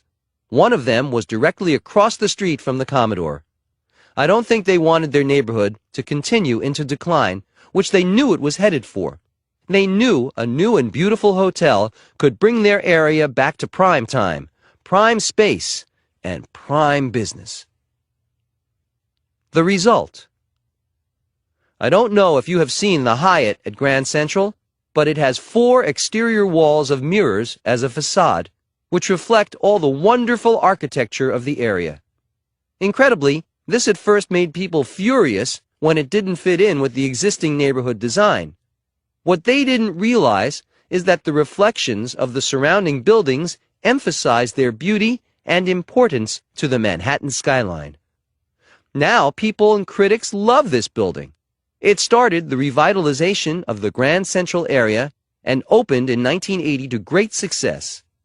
Today, it's a hub of New York City, thriving and beautiful. I'm very happy for my sake and for the city of New York that I didn't decide to give up on this one. Coach Trump. Make it happen in your life. Expect problems and setbacks. It's all part of the game. If you're not running into major challenges, you're doing something easy and probably not that valuable. And it's probably not going to make much money for you. A big problem often signals a big opportunity. Be prepared to work long and hard for it. Don't be afraid to pursue multiple options or multiple people at the same time. If one thing doesn't work out, you've got backup options. I promise you, not everything is going to work. In fact, you may have to try a lot of things to get just one thing to work. That's tenacity, and it's critical to success. Chapter 15. Cultivate a sense of discovery. A letter from my kindergarten teacher. I receive a lot of mail every day, piles of it. Not too long ago, I received a letter from my kindergarten teacher. It was a big surprise for me to come across that in one of those piles of letters. She mentioned that what she remembered most clearly about me is that I never stopped asking questions. I was the most inquisitive student she ever had. I wrote back to her that some things never change. I still ask a lot of questions, but that my curiosity and sense of discovery has served me well for all these years. I also thanked her, belatedly, for her patience many years ago, listening to all my questions. I started thinking back to those early days. Every one of my questions was the beginning of a new discovery back then, and that's how it is with me today. I hope it's the same with you. Maybe your own sense of discovery is one reason you're listening to this book. Emerson's quote, "What lies behind us and what lies before us are tiny matters compared to what lies within us," is a good thought to keep in mind. It allows your mind to think big because there are big reservoirs of ideas inside all of us. It's a way to open the channels of creative thought, which leads to discovery and achievement. It's also a reminder that no matter how much you've accomplished already, there's still more waiting for you to get done. Maybe I'm a naturally curious person, but I think it's a good attitude to cultivate. I like hearing what other people have to say, and I learn a lot that way, too. My interests are reflected in the diversity of businesses that I am involved in: real estate, the entertainment industry, golf course development, and so forth. Keeping yourself as diverse as possible can open you up to many more opportunities than you might imagine. Sometimes, one thing can lead to another. You already know I'm not big on complacency, and I'm also not big on know-it-alls. The more you know, the more you realize how much you don't know. Having this attitude is a great way to set yourself up for some big success. To be any other way is to sell yourself short. How can you possibly discover anything if you already know everything? People who come into my office for the first time are often surprised by how many questions I ask. I remember when I had 3 bathroom sinks on a couch just outside my office for a few weeks. I had to decide which one I liked the best, so I asked every person who came in for their opinion and the reasons behind their choice. You'd be amazed at how much that opened up conversation and discussion, and I learned some very insightful things about these people and their tastes. Give yourself a chance. Cultivate a sense of discovery. Chapter 16. Know when to cut your losses. Trump Shuttle. How do you decide when it is smarter to bail out than to keep paddling? As businesses go, I'd rate the airlines as a great idea if you want a lot of trouble, too much competition, too much work, and all for too little profit. Recently, we saw what happened to JetBlue. They'd had a great record, very pleased passengers, and one ice storm knocked their reputation and their credibility completely off the runway. Their popularity plummeted, and they had to issue a public apology to passengers for their mismanagement. I thought, that's the airline business for you. Even Delta Airlines, which has been established for a long time, is just recently coming out of bankruptcy. The reason I can wince knowingly about these episodes with airlines is that I owned one from 1989 to 1992. It was known as the Trump Shuttle, and it was originally a part of Eastern Airlines. We had flights from LaGuardia Airport in New York City to Boston and Washington, D.C. on an hourly basis. I got into the business initially because Eastern Airlines was having trouble in the late 1980s, and it began selling its routes, including its Northeastern Air Shuttle. Now, this route was heavily trafficked, and I knew it could be successful. It just needed to be buffed up a bit to make the travel time a bit more luxurious for the passengers. My previous experience with air travel was that I owned a helicopter service that provided flights to Atlantic City, LaGuardia, Manhattan, the Hamptons, and Hartford, and I also had a private jet. I knew the conveniences that a traveler would want to have. I made the new shuttle top of the line and technologically savvy with one of the first self-service check-in kiosks, and it had laptop computers available to rent. The 727s were completely redecorated with maple wood trim inside and beautiful fixtures. I was the first to provide real luxury for shuttle passengers who had been used to no-frills transportation. The low point. We hit a perfect storm. I went into this business knowing that Eastern Airlines was in trouble, and in fact, I acquired the shuttle during a threatened mechanics strike. Let's just say there were problems, but I'm used to problems, right? Well, airline problems are another story entirely. The labor strike happened, and it went on long enough that we lost a lot of passengers to Amtrak as well as to the Pan Am shuttle. In addition, we were entering into a recession, and then in 1990, jet fuel prices skyrocketed due to the Iraqi invasion of Kuwait. If it wasn't one thing, it was another. It's such a delicate business that the slightest tremor in world politics, economics, labor, or the weather, and 100 other variables can make a bright future suddenly tumble. As you know, I was having some financial problems around this time that would begin to escalate, not diminish, due to the recession that had hit. My total demise was predicted in 1991 by the Wall Street Journal and the New York Times. I had several big things falter, but this wasn't 1991 yet. It was 1990. I was sure Trump Shuttle would take off and avoid the recession. I was wrong. Trump Shuttle never turned a proper profit, and as my other business interests started to fail, my creditors were less than enthusiastic about my latest venture. In September of 1990, the ownership of the airline went to Citicorp, the airline's creditor bank.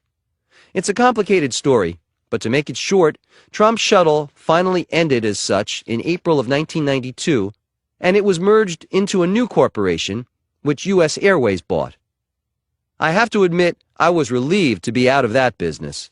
The timing wasn't right, but as I've watched the airline industry, I wonder if the timing is ever right. Making a profit isn't easy, and it's a demanding and volatile business. That's why I find it hard to believe that Richard Branson, the owner of Virgin Air, has made any money at all with his airline. Fortunately, he has other businesses, or I don't think he'd be where he is today financially. In the instance of Trump Shuttle, I know I did what was right to make it a successful and desirable business. I made the experience better for the traveler and introduced some innovations. It didn't matter. The outside forces were too great. It's one of those instances when you know the best decision is the decision to leave, to cut your losses, and move on to something else. It was a great learning experience of what business not to go into. I'm perfectly happy now with my own planes. I rarely fly on commercial airlines, and I can't say I miss it. I certainly don't miss the business. Coach Trump. Make it happen in your life. Sometimes you work as hard as you can on something, and it doesn't work out. The question is, how do you know when to give up? I usually tough it out longer than most people would in a similar situation, which is why I often succeed where others have failed. I also know that sometimes you have to throw in the towel. Maybe you failed, but you probably learned something valuable. Chalk it up to experience. Don't take it personally, and go find your next challenge. Chapter 17. Business is about knowing the world. There are probably a million definitions of what business is, what it isn't, what it's about, how it works, and so forth. Years ago, I realized an important thing. Business is about knowing the world. That's a big assignment. That realization opened me up to a myriad of great opportunities I hadn't seen before. I started to see the world as an emerging market. That insight alone can improve your vision almost automatically, and vision is necessary for great success. In fact, if you can begin to see your neighborhood, your town, your state as an emerging market, you will be surprised at how creative you will become. New ideas will come to you even though you know every street, every house, every tree. Newness of vision can be invaluable when it comes to business. When you suddenly get some great idea, ask yourself, what am I pretending not to see? That's a good test for blind spots. Don't throw out those sudden lightning-like ideas, but be circumspect about them.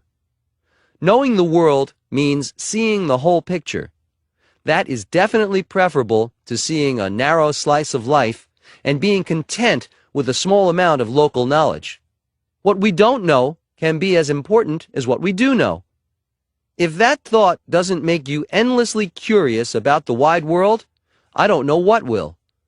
It's imperative to keep the big picture in mind and stay hungry for learning more if you want big success. I have had a think big attitude for a long time, even when I was determined to succeed in Manhattan as a young man. That was an immediate goal. The ultimate goal was a bit more universal. However, you have to do first things first.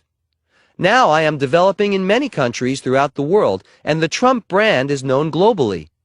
That's no accident. Aside from great determination and a strong will, I have to say that understanding the realities of how the world works, including a sense of world history, is a necessary ingredient for wide-ranging success. There may be flukes that will occur that catapult individuals to fame or fortune, but most often you will find that people who have operated on a large scale and remained diligent and successful for a long time also have a broad understanding of the world. I think the way technology drives business around the world today is an example of this. Visionaries saw all of this happening before most of us had given it a thought. The Internet has brought the world together in an exciting and efficient way, and all of us worldwide are affected. Technology is growing so rapidly that it's hard to keep up with the changes, even if you're in the industry. People have said, but is all this change really necessary? My answer is that refrigerators aren't really necessary. The world functioned without them for many centuries, but they sure were a great invention. In fact, for many years, countries' reputations were in part based on whether they had refrigeration or not. Emerging markets is a term very often associated with Wall Street firms. They have entire departments dedicated to fast-growing markets in developing countries around the world. Places like China, Brazil, Russia, Korea, and so on are making a big impact on the world economy. If you live in this world, it's a good thing to know something about it, because it will most likely affect you and your business goals. My advice is to change your compass from local to global while minding your local business. It may take an extra hour a day, but I can assure you it will be well worth your time and effort. How do I know this? What country do you live in? Have you ever heard of Trump? There's your answer. Chapter 18. If you think you can complete a 6-year project in 6 months, you probably can. Wollman Rink, Central Park, New York City. Very often, what I want to do involves a lot of other organizations and a lot of bureaucracy. They say you can't fight City Hall, but I have no problem going against conventional wisdom. Think for yourself and go ahead and fight, especially if it means enough to you. This particular fight had a personal element to it, the view out my living room window. My apartment in Trump Tower overlooks the historic and scenic Wollman Rink in Central Park. It's a beautiful winter scene to look out and see it filled with ice skaters, except that for 6 years it was closed, and to look at the empty rink for 6 winters in a row finally got to me. This is a story about doing something that wasn't going to be easy. In fact, it was deliberately walking into a mess. But the end result would be a happy story for a lot of citizens in New York City, as well as thousands of visitors. It was a labor of love that also turned out to be one of my favorite accomplishments. New York City's management fiasco with the renovation of Wollman Rink was an absolute classic. After 6 years of renovations to the tune of $12 million, the rink was still closed. Then the city announced in 1986 that the entire process of renovation was starting over again, from scratch. I could bear it no more, and wrote to then Mayor Koch a brand new Wollman Rink and have it done in 6 months at no cost to the city. It would be my gift to this great city. This sincere gesture was spurned by Mayor Koch, but he published my letter in the New York papers as a joke. Unfortunately for him, the New York journalists and public rallied to my side. He totally underestimated the press reaction. As one paper wrote, "The city has proved nothing except that it can't get the job done." Koch's reaction to my magnanimous gesture reminded me of the old saying, "No good deed goes unpunished." The next day, after the papers and public took my side, Koch reversed himself completely. Suddenly, the city was virtually begging me to take on Wollman Rink. We had a meeting in my office on June 6, 1986, with city officials, and long story short, we came to an agreement. I put up the construction money and agreed to complete the work by December 15th. At that point, the city would reimburse me for my costs up to a cap of just less than $3 million, but only if the rink worked. If I came in under budget, the city would pay me back only what I'd spent. If I went over budget, I'd cover the overruns myself. The low point. Although I was genuinely interested in doing this renovation, I must admit that when I went over and saw the conditions I was walking into, I had a few moments of doubt. This rink is over an acre in size, which makes it one of the largest man-made rinks in the country. There were enormous holes in the roof of the skater's house. There had been extensive water damage, and the rink required 22 miles of pipes. It also required 2 35,000-pound refrigeration units. I had publicly promised to complete all the work within 6 months. I wondered if I had backed myself into a potentially humiliating corner. If I failed, it would be in all the papers, and my reputation would definitely suffer. I had some challenges ahead of me, that's for sure. The doubts went away as long as I kept the image of a beautiful and finished rink in my mind. I knew I could get it done, but I wasn't kidding myself that it would be a piece of cake. The physical conditions at the rink weren't the biggest problem. There was such a lack of direction that the restoration process looked like a bumper car amusement ride that just went round and round in circles. There was no leadership. That's when I made the decision to take charge and check on this project every single day. I wanted to know what was going on, who was doing what, and I personally oversaw the process. For example, because I knew nothing about building rinks, I set out to find the best skating rink builder I could. I spoke to experts and decided on a brine system for refrigerating the ice. It's more costly, but very durable. I approached every aspect of rebuilding the rink as a personal undertaking. The rink was finished 1 month ahead of time and under budget. It was well worth the effort. The gala opening celebration for the rink was a great occasion, and we had skaters Peggy Fleming, Dorothy Hamill, Scott Hamilton, and others to help celebrate this great day for New York City. We finally had a working rink, and a beautiful place for New Yorkers to play. All profits went to charity and the Parks Department. Everyone won. Was this process easy? No, it was painstaking. Was it worth it? You better believe it. When you come to New York City, don't miss it. Skating under the trees in Central Park and looking out on the magnificent skyline is an event you will never forget. Postscript to the Wollman Rink story 21 years later. Government bungling of the Wollman Rink project was made possible in part thanks to a terrible New York State law passed in 1921 called the Wicks Law. It requires local governments undertaking renovations or new building projects that cost more than $50,000 to hire 4 separate contractors: general construction, plumbing, electrical, and heating and ventilation. Local governments must hire the lowest bidder in each of these areas, even though they could save a lot of time and money by hiring a single general contractor who oversees all subcontractors. Instead of allowing competition, what it does is increase up to 30% the cost of building anything for the government in New York. Fortunately, there may be some new hope for getting rid of the Wicks Law, thanks to recent media attention. On May 29, 2007, the New York Times ran an article by Dorothy Samuels in their editorial section, which was titled "From Donald Trump to Eliot Spitzer, Still Battling Over a Wasteful Law." Ms. Samuels has always been an insightful writer who writes about significant issues. In bringing up the Wicks Law, she retold the story of how I saved Wollman Rink from government bungling and managed to educate the citizens of New York City about something they probably weren't aware of unless they are in real estate construction. It's something that affects them by driving up government costs and taxes.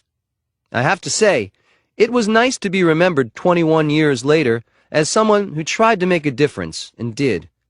Let's hope this situation will be remedied soon. It will benefit everyone.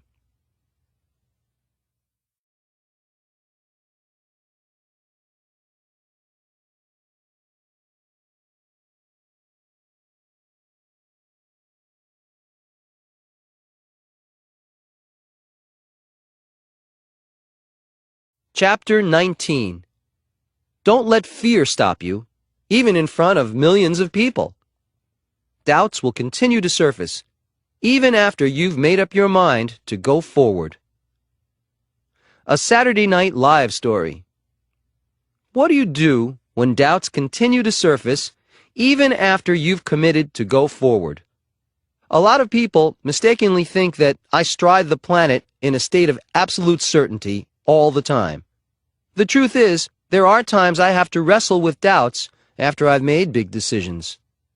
The challenge is what you do with doubts.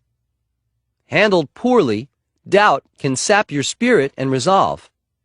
Handled well, doubt should make you smarter and strengthen your chances for success.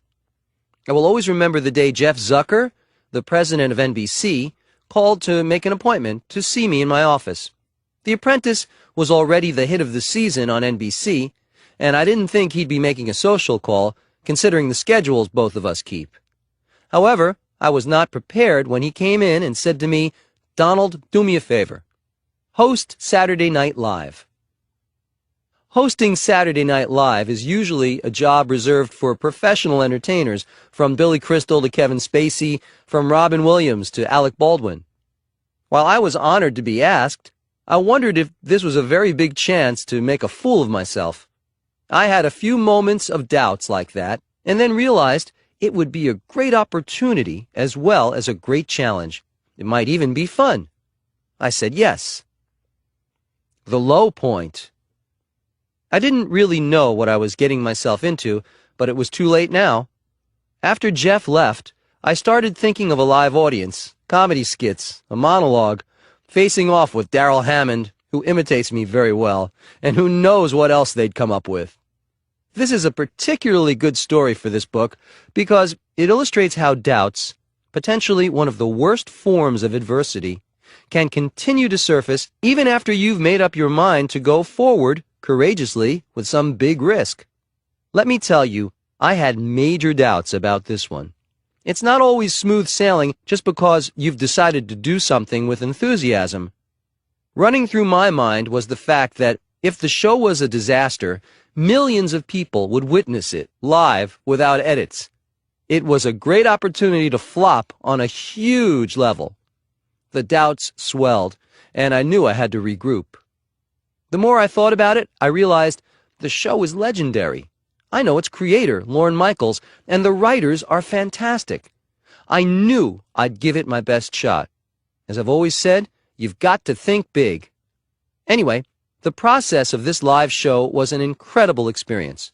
First, on Tuesday, I met with Lorne's team of gifted writers, led by Tina Fey. They asked questions and pitched a lot of ideas. It was an intense and productive hour. By Thursday, we were reading through the sketches with the members of the Saturday Night Live team.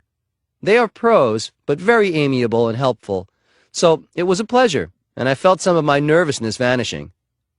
I knew I was facing some pretty big hurdles, and I was wondering how it would all fall into place in the 2 days we had.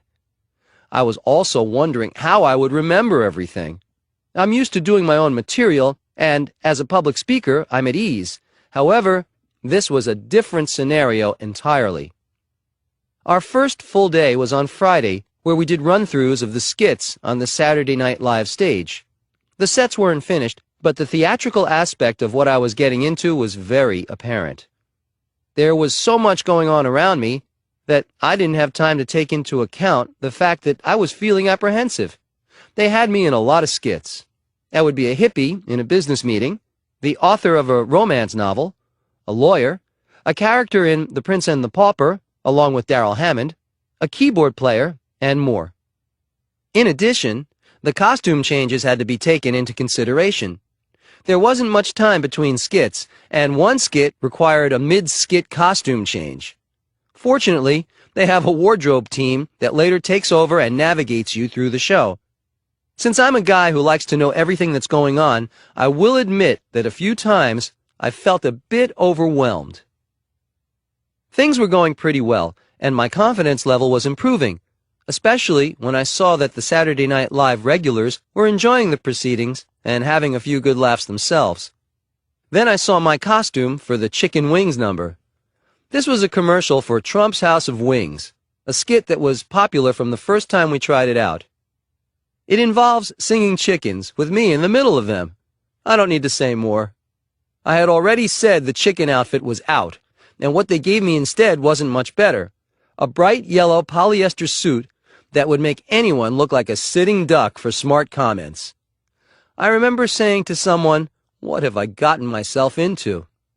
Little did I know, the hard part was coming, the monologue. Think about it, walking out on stage with millions of people watching and hoping to be funny. Then think about this, what if I wasn't funny? Here's a word to the wise, don't think about it. You have to go for it, or you will just freeze up thinking about it. I want to stop here to reiterate what I just wrote. It is absolutely true that sometimes you have to get out there and do it. Being tentative can lend itself to fear, and fear of failure can halt you immediately. You have to work despite your fears, and very often they will disappear. Don't let fear stop you. I know, it's easier said than done. I even said to the set builders at this point, "What am I doing here? I should be building like you. I can relate to you guys." Once I got deeper into the rehearsals, it went well. We got some good laughs, which, believe me, was a wonderful sound. And I had gotten through a very big test of my ability to handle pressure and a new environment. In fact, I remember thinking that maybe I'd ask Darrell over to my office one day so I could take a break and he could play me for a few hours. Thinking these thoughts managed to take my mind off the live show the next night. It was all still very new to me. The next day was Saturday, which ends up being a marathon day for everyone. We ran through the show for a live audience of 300 people. This was considered to be the dress rehearsal, and the skits that are most popular with this audience will make the final show. That's when I learned that we wouldn't know what skits would be in the live show or their order until about a half hour before appearing live. I'm someone who likes having things in order and ready to go, no matter what it might be. This news hit me with a strange sense of surprise. I'm used to having and studying blueprints for a long time, for example. Being well prepared for critical meetings has been one of the secrets to my success. Just think, some of the skits we had rehearsed for 2 days would be cut out completely, including, it turned out, one of my favorites, where I played a romance novelist. All the preparations for those skits would be null and void. Then we'd have a new running order and no time to get ready for it. I was in for an exciting time, that's for sure. I had to take a deep breath and realize that I just might be in over my head. This was big time, with a huge live audience to watch me, as well as being on tape for history to see. My photo would go up on the wall in the halls of this legendary show. What if I flopped, forgot my lines, forgot the lyrics to the song I had to learn in 5 minutes, put on the wrong costume, looked like an idiot instead of a respected real estate developer? Believe me, you can have a lot of thoughts at critical moments like these. So, if you've ever felt that way, know you're in some good company. Here's my advice. Get to it and go on with the show. That's what I did. And beginning with the monologue, I have to say it was a night I'll always remember. Everyone had a good time, from the wardrobe people to the Saturday Night Live pros, to the audiences, both live and at home, and to the musicians who made sure we were ready to go when the time came. Here's the best part. I had a fantastic time, and an experience that was worth every nagging thought and fear of failure thought that crossed my mind during that hectic week. Did I ever think I'd be the host of Saturday Night Live? Never. That's what's great about taking chances. Success won't happen to you unless you decide to take chances first. Don't settle for failure when you can take a few risks and change the course of your life, or at least enhance it. It may not be Saturday Night Live, but taking risks and putting yourself in uncomfortable new situations can definitely put some excitement into your life. If I can do a song and dance number with people dressed up like chickens in a bright yellow suit in front of millions of people, you can certainly stand to take a chance once in a while. I don't want to hear any excuses, so go for it and never give up. Coach Trump. Make it happen in your life. Be a chameleon. When a challenging opportunity comes along, take full advantage of it. Learn from it. Taking risks and making mistakes is the best way to learn something new. Most of the time, you will surprise yourself. Just dive in. Don't give yourself time to doubt. If you're thinking, I'm not sure if I can do this, turn it into, it's going to feel great when I do this. Chapter 20. Don't take yourself too seriously. People are surprised sometimes when they visit our offices and hear laughter coming from mine. I'm a serious businessman, but I also know the value of laughter. That's why I smile when I see those long, serious faces in ads and commercials that are supposed to represent serious business being done. There's no reason you can't have some fun. In fact, if you're not having fun, you know by now that I would advise you to find something else to do. Your job is probably not brain surgery, so lighten up a little. A friend of mine, Joel Anderson, is a remarkable and very successful businessman. I had invited him to a major charity event, and I didn't hear back from him until after the event had happened. He had been traveling, but he took the time to write me a note and send a check anyway. He explained that thanks to The Apprentice, I had become so famous that he was able to sell the signature on my letter for enough money to cover the charitable donation he was enclosing. I wrote back to him thanking him and told him I like having shrewd friends who know a good business deal when they see one. Both of us had a good laugh, and a good cause benefited. That's one way business works, and it can make every day a pleasure. Try to spice up your dealings and daily work routine with occasional jokes and laughter, and you'll see how much more enjoyable your work will become. The people you work with will appreciate it too, if you can make them laugh. After the first season of The Apprentice, I wrote Mark Burnett a letter about how it had been a fantastic experience working with him. I explained to him that little did I know while writing The Art of the Deal back in 1987 that it would become a bestseller while at the same time being a catalyst to a young man selling T-shirts on Venice Beach in California. That young man was Mark Burnett. I also told him that if I'd ever said anything negative about guys who hang out on the beach, that I hereby take it back. We had become business partners, but also friends, and the humor we enjoyed made the experience all the better. It pays to have a sense of humor about yourself. I did a commercial for Visa a few years ago that required me to grovel around, or appear to be groveling around, in a dumpster to retrieve my Visa card. I was filmed on top of Trump Tower showing my card when a gust of wind blows it out of my hand and onto the street below. A passerby notes when I crawl out of the dumpster, and I thought he was doing so well. I didn't mind. I had a great time, and the commercial was a big success. If I took myself too seriously, I would have missed out on a lot of fun and a nice paycheck. Business at its best should have both. Chapter 21. Sometimes you have to start over. Dubai. Sometimes it's in your best interest to start over, even if you're established and can afford to do as you please. A good example of that is the new Palm Trump International Hotel and Tower that's going up in Dubai. I think most of us have heard of Dubai by now. It's in the United Arab Emirates. Just off the coast is a man-made palm tree-shaped island, the Palm Jumeirah, that is a remarkable achievement of engineering and imagination. I partnered with Nakheel, the developer of over $30 billion in real estate in Dubai, to build a tower on this island.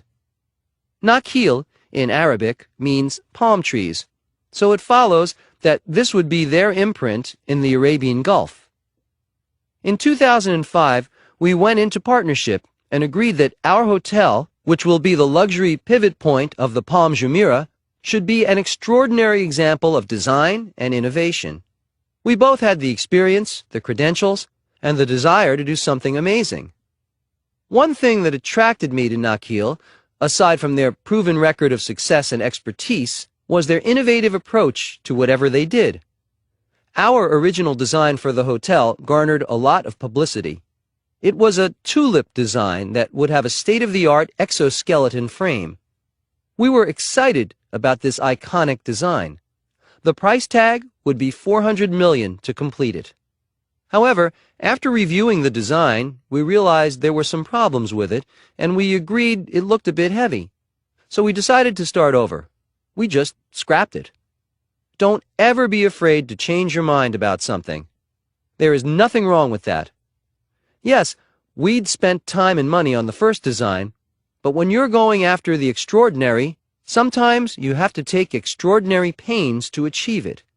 The new design we came up with was stunning, a split tower with an open core design. It would cost $600 million for 48 stories and would be constructed with glass, stainless steel, and stone. It would definitely be worth it. We expect the tower to be finished in 2009. There are considerations beyond the usual when you are developing internationally, and sure enough, in February 2006, we were hit with a political global trade controversy involving Dubai that threatened the viability of the project. Major world events can crop up at any time, and sometimes I feel like saying, now what? However, that's part of the deal. It can be a challenge, but it's always enlightening. Anyway, the controversy was over the sale of shipping port management businesses in 6 major U.S. seaports to a company that was based in the United Arab Emirates.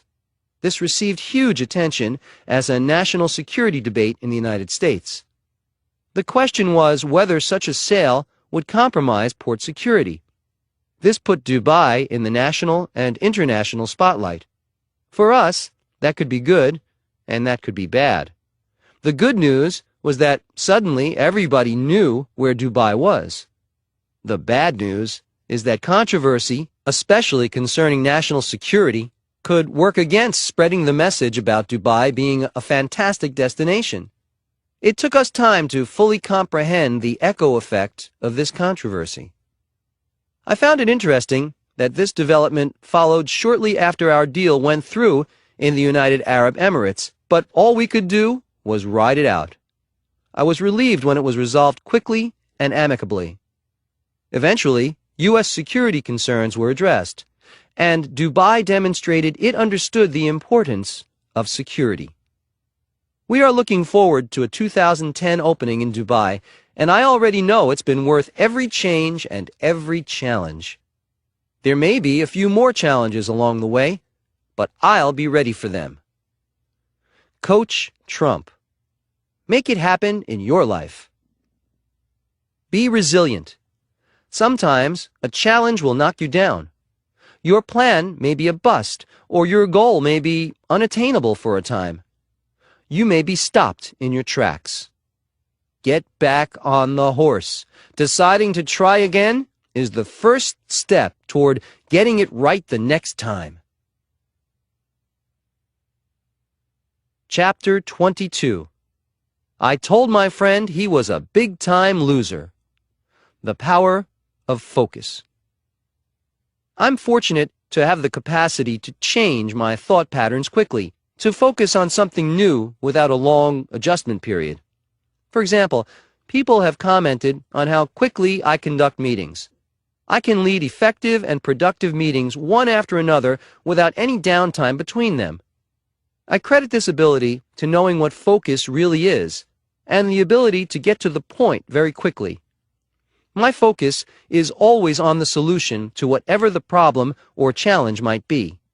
In contrast, I have met so many people who waste a lot of their time, and mine, talking about their problems. It becomes very clear to me that they are avoiding looking for a solution. They either like the drama of their situation, or are too lazy to make the effort of using their brains to look at solutions. Thinking takes energy, and it shouldn't be wasted dwelling on the wrong things. For every problem there is a solution, and capable people will look for that solution. Make sure you're one of the capable people. Getting to the point is sometimes just a matter of asking yourself the right questions and answering them honestly. I remember an old friend who was miserable in his work, going on about his travails, when I had repeatedly told him he was in the wrong profession to begin with. I finally became very abrupt with him and told him he was a big-time loser. That was cutting to the quick, and I meant to, because I wanted to get him to change. In this case, it actually worked. I got him to focus on the solution, not his problems, and now he has a successful and happy life. Sometimes bluntness is necessary to make a point that isn't being heard. For those of you who have watched The Apprentice, you know what goes on in the boardroom. Very often, it sounds like a revved-up soap opera with everyone going at each other at once. What you don't see is that sometimes it goes on for hours, and I mean hours. The number of stories and opinions and inside dramas that don't make the final cut are truly unbelievable. When it's been edited down enough to fit the hourly format, you see the most important points that were pivotal in allowing me and my advisors to make a decision. The rest of it becomes inconsequential, like background noise, very loud background noise. My point here is that we can all do a little editing ourselves of our own unnecessary chatter when it comes to making a decision. Stay focused on solutions to problems, not details. That's the power of focus. Use it. Chapter 23. Do something for your community. Trump on the ocean. People who live in New York City have all heard of Jones Beach. The beach and the boardwalk are part of a fabled history that began with the great Robert Moses. He considered this waterfront park on Long Island as his greatest achievement. I visited Jones Beach as a teenager, and it has always been a special place to me, as it is to thousands of people. So I was delighted when the opportunity came to renovate a major piece of it. When former Parks Commissioner Bernadette Castro reviewed my plans, she considered them like a gift from God. We announced this project in September 2006 with a proposed opening in the spring of 2009. There was opposition at first, from citizens complaining that Trump was not fit for the Jones Beach scene. And the Society for the Preservation of Long Island Antiquities made it clear they feared what the size of our new building would do to the visual balance of Jones Beach. When they realized how involved I was in the building plans and the fine details, and how concerned I was over the impact of the development on the community and the environment, they were reassured. I even brought out a piece of marble, Breccia Oniziata, to show them. I thought it would look great, and it will. It's the same marble I used at 40 Wall Street. It's sepia and really beautiful. There will always be naysayers to anything you try to do, but this is a good example of how you can help your community. When they realized how this project would revitalize the local economy and how beautiful it would be, the negativity lightened up, and most people think it's going to be fantastic. They're right. It will be a win-win situation for everyone. I told people I wanted to bring this historic site up to the gold standard it deserves, to make it a destination point worthy of its amazing history. What we are doing is replacing the old boardwalk restaurant with a beautiful 36,000 square foot facility that will have Atlantic Ocean and park views. There will be a catering hall and restaurant. We will have social and corporate catering, a restaurant, a lounge, and a ballroom. It will restore Jones Beach to prominence in the life of New York City. In fact, New York can expect to make around $75 million from it over the next 40 years. The building will belong to the state. Not a penny of taxpayer money will be spent. Our long-term lease required special legislation, which was not a surprise. We're in good company, however. Only one other New York Parks contract has a term that long, and that's Niagara Falls. We had to deal with a lot of roadblocks, but we prevailed, and it will be a fantastic site. Being in a position to help out at Jones Beach has been a tremendous feeling. I know detractors will be pleasantly surprised when they see how well integrated the design will be with the environment and the park. In a way, I am paying tribute to Robert Moses. I'm sure he would be very proud, and so will the New Yorkers who have loved Jones Beach. Chapter 24. Defending the Flag.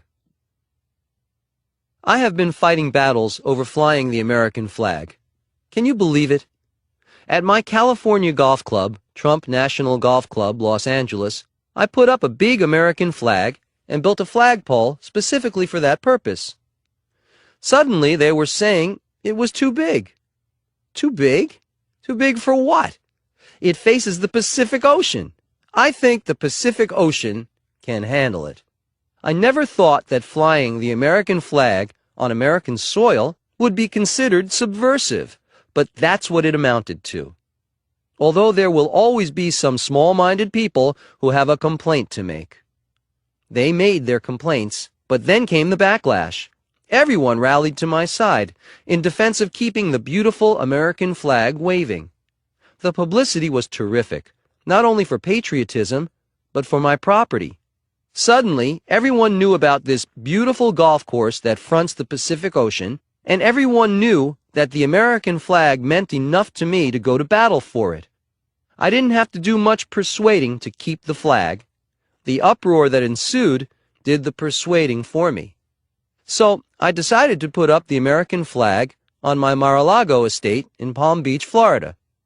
I would love to tell the story, but I've agreed with the town not to do so. But I'm pleased to report that the town is happy. I'm happy, and most importantly of all, the flag flies proudly. Always remember, some things are worth fighting for. The American flag is one of them. Chapter 25. When your wardrobe malfunctions in front of 10,000 people, make it part of your act. 2 public speaking screw-ups. Everyone gets egg on his face sometimes, including me. Screw-ups may not seem so funny at the time, but at least they make life interesting. Fortunately, in almost every instance, even big goofs can work out for the best. I know that sounds cliched, but it happens to be true. I was scheduled to speak in Dayton, Ohio, and about 5,000 people were waiting. I was flying in from New York City along with a camera crew who would be filming the speech for footage on the Apprentice. Just as we were ready to take off, my jet stopped. My pilot said there was something wrong with the brakes, and he didn't think it was safe to proceed. So we tried to get a commercial flight, but there weren't any that could accommodate the large group we had. I started to wonder if I might have to cancel the speech. However, when I give my word that I'll be somewhere, I do my best. So what I did was to call all my friends and ask if anyone had a private jet we could borrow. Sure enough, someone had a jet at LaGuardia that wasn't being used. So we all piled out of my jet and into another jet and finally took off for Dayton. I figured it would all go well from then on. The low point. When we landed in Dayton, it was pouring. Just pouring buckets of rain. Plus, it was rush hour. It was such a mess that they arranged a full police escort for me and my entourage to get from the airport to the arena where I'd be speaking. It still took a long time. This was beginning to seem like a trip to China, not Ohio. To top it off, it was also Melania's birthday, and I had planned to get back to New York City in time to take her out for dinner and to celebrate. Unless she was ready for some midnight supper at a local deli, those plans were about to be scrapped too. The audience had the worst of it. They had been waiting patiently for several hours at this point. When I finally arrived, I told the patient folks in Dayton that they'd had their own reality show that day. They were impressed that I had finally made it there despite several major deterrents. And we all had a great time despite the delays, the rain, and the malfunctions. In fact, they sang happy birthday to Melania when they were waiting for me to show up. When I finally arrived, someone gave the heads up that Mr. Trump has entered the building. Shades of the days of Elvis. I had a good laugh, and we all had a day to be remembered. The point is, even big goofs can, and often do, work out for the best. A wardrobe malfunction. Another time, I was scheduled to speak in Las Vegas in front of approximately 10,000 people, and I flew in from California with about half an hour to spare before going on. Since I had been traveling, I asked a young woman who was backstage coordinator to have my jacket pressed. So she took my jacket, and I waited in the green room chatting with visitors and with Keith, my bodyguard. When it was time to go on, I started looking for my jacket. It was nowhere to be found. I had 10,000 people waiting for me and no jacket.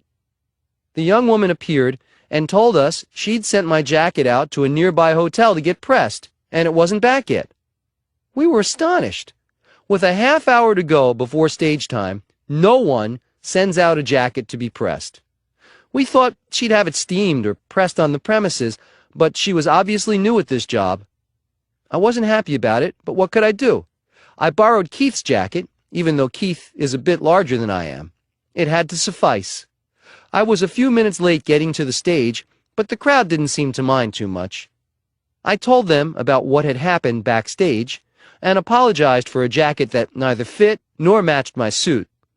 They didn't seem to mind that either. The speech went well despite the backstage commotion, and they seemed to enjoy the spontaneity that was created by someone's mistake. I still wasn't happy about it, especially since I spend a lot of time preparing to make sure my presentations are seamless, but I figured what's over is over, and let it go. The next day, on the front page of the major Las Vegas newspaper, was a photo and story about me. I shared the front page with a story on Jay Leno. Due to the wardrobe malfunction that occurred the night before, they decided to give me more coverage because it ended up being a funny story to them. The billionaire loses his jacket. So this goof ended up being in my favor in the long run after all. Coach Trump. Make it happen in your life. Take blips in stride. Instead of trying to deflect problems or obstacles and send them off in another direction, try to embrace them. Turn them into something positive. You can often disarm people this way and get them on your side. Don't get too attached to your ideas. Adjust, adapt, and take things in stride. Chapter 26. Don't get complacent. Thinking you're foolproof is a good way to set yourself up for a big mistake. How new Trump projects happen. The Trump Organization currently has 33 real estate projects in development worldwide. That's a lot of buildings, and managing these projects requires a lot of travel. I'm very grateful that my 3 eldest children, Don Jr., Ivanka, and Eric, are on board now to help me out and take trips to places like India, China, Dubai, and Istanbul. My schedule is ballistic enough without those long trips added to it. Many of these projects are the very desirable Trump International hotel and tower combos that incorporate both condominium and hotel accommodations. People often wonder how these buildings get built. And it's a good question, since we are the only hotel company that also serves as the developer. If the Trump name is going on a building, there is a huge amount of preliminary due diligence and ongoing management work to be done. The only way to ensure quality is to stay on top of all the issues. This process is a complex jigsaw puzzle, and there are a lot of factors to consider because we don't allow the Trump name to be associated with anything that hasn't been carefully considered and scrutinized. We receive proposals constantly, all of which are evaluated, but we will not be interested in 99% of them. We are also approached by over 300 developers per year who want to partner with us, so we have to take an aggressive approach to evaluating deals. We vet each proposal, analyze the deal, and check out the sites personally. When something is a go, we review budgets, do pre-development planning, and then start the bid process. We deal with contractors, subcontractors, and we negotiate the final price.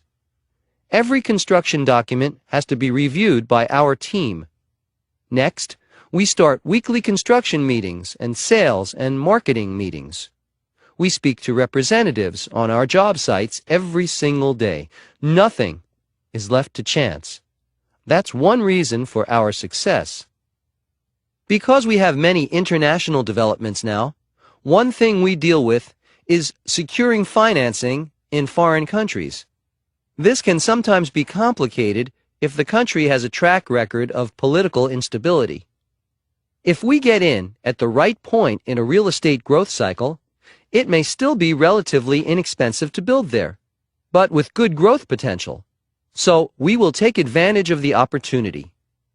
It would be easy to get complacent because we've had a lot of successes, but we know there is always risk around the corner.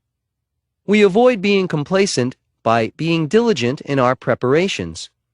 Thinking you're foolproof is a good way to set yourself up for a big mistake. We very often become interested in a site because I've been there and I see the potential. That happened when I visited Panama City for a Miss Universe pageant in 2003. I remember saying, "This is a beautiful city, a fantastic place, and I'd like to build something here one day." Well, someday has happened, and the Trump Ocean Club is underway, a 2.4 million square foot, 65-story hotel and condominium tower. It's the first time the Trump Organization has invested in Central America, and it's a terrific choice. As fate would have it, the unveiling of the plans for the Trump Ocean Club in April of 2006 occurred the same day that Panamanian President Martin Torrijos asked voters to approve a multi-billion-dollar project to expand the Panama Canal. This would be the canal's biggest modification since 1914, the year it opened, and would enable large, modern cargo ships to navigate the canal. The growth potential was obviously there, and this was a good indication that the city was on the verge of a great surge of interest and activity. The design of the Trump Ocean Club Tower is remarkable as well. It appears as a very tall sail, and the units will have flow-through panoramic views truly spectacular. I've got my own instincts and preferences, but we also review what comes in for us from other people. We cover our bases and are always ready for an opportunity. We are developing a property in Istanbul after my good friend, the late Ahmet Erdogan, the founder of Atlantic Records, suggested the idea. Ivanka will be visiting Turkey to look for a site. Once a site is approved, we will appoint a project manager to oversee the project. For example, in Las Vegas, we have Brian Boudreau to supervise the Trump International Hotel and Towers development. I can call him at any time to see what's happening, and I'll be comprehensively informed from one call. There's an efficiency to our operation that allows us to move forward quickly and confidently. No project will be free from the problems that can and will surface at any time. However, we do our homework and know we've done our best to ensure a high success rate and a world-famous standard of quality. That's the Trump way. And Don Jr., Ivanka, Eric, and I are working together to make sure it remains that way. Coach Trump. Make it happen in your life. Complacency kills. Remember that your success and all good things that come your way are a direct result of your effort. You have a place to live because you've earned it, and you have possessions because you've earned them. Growing cocky or self-assured can lead you directly into a downfall. I know, because it's happened to me. Chapter 27. Only in New York. This city will serve up problems and solutions you won't find anywhere else. Traffic can be unbearable in New York City at times. Once I was with the Apprentice crew in my limousine, and we got stuck in a traffic jam. We were at a standstill. Everyone started doing their elbow-to-the-horn routine. The horns just kept honking without interruption. My limo was packed, and we hadn't moved an inch in 20 minutes. I finally couldn't stand it anymore, so I decided to get out of the limo and just stand in the middle of the street. What happened was classic, but it worked. Suddenly, the horns stopped. There was dead silence because people recognized me standing in the middle of the traffic mess. They did what I hoped they'd do, took their hands and elbows off their horns, and started waving and shouting, "Hey, Donald! Hey, it's Donald Trump! It's the Donald! Hey, Donald!" It was a great moment, and I waved back and laughed, but mostly I was relieved they'd stopped honking their horns for a couple of minutes at least. There are times when it's great to be recognizable, and this was one of those times. Of course, there are plenty of times when it creates problems I could live without. I have a great security team, but now and then things can happen. I was scheduled to appear at a party on a ship on the Hudson River that was going to do an evening dinner cruise around Manhattan. It would take up about 15 minutes of my time, and I would leave before the boat left the dock. It was a great cocktail party, and I was talking to a few people when suddenly I noticed the boat wasn't at the dock anymore. We were going down the river. No one told me we were leaving the dock, including my bodyguard. He hadn't noticed the boat leaving either. Well, here I was, stuck on a cruise around Manhattan for 3 hours on a Saturday night. Not exactly what I had planned. I didn't know who to get angry at first, the captain, my host, my bodyguard, or whoever was around me. I never would have agreed to a 3-hour cruise. I thought about jumping in the river and swimming back to Manhattan. I was pretty mad.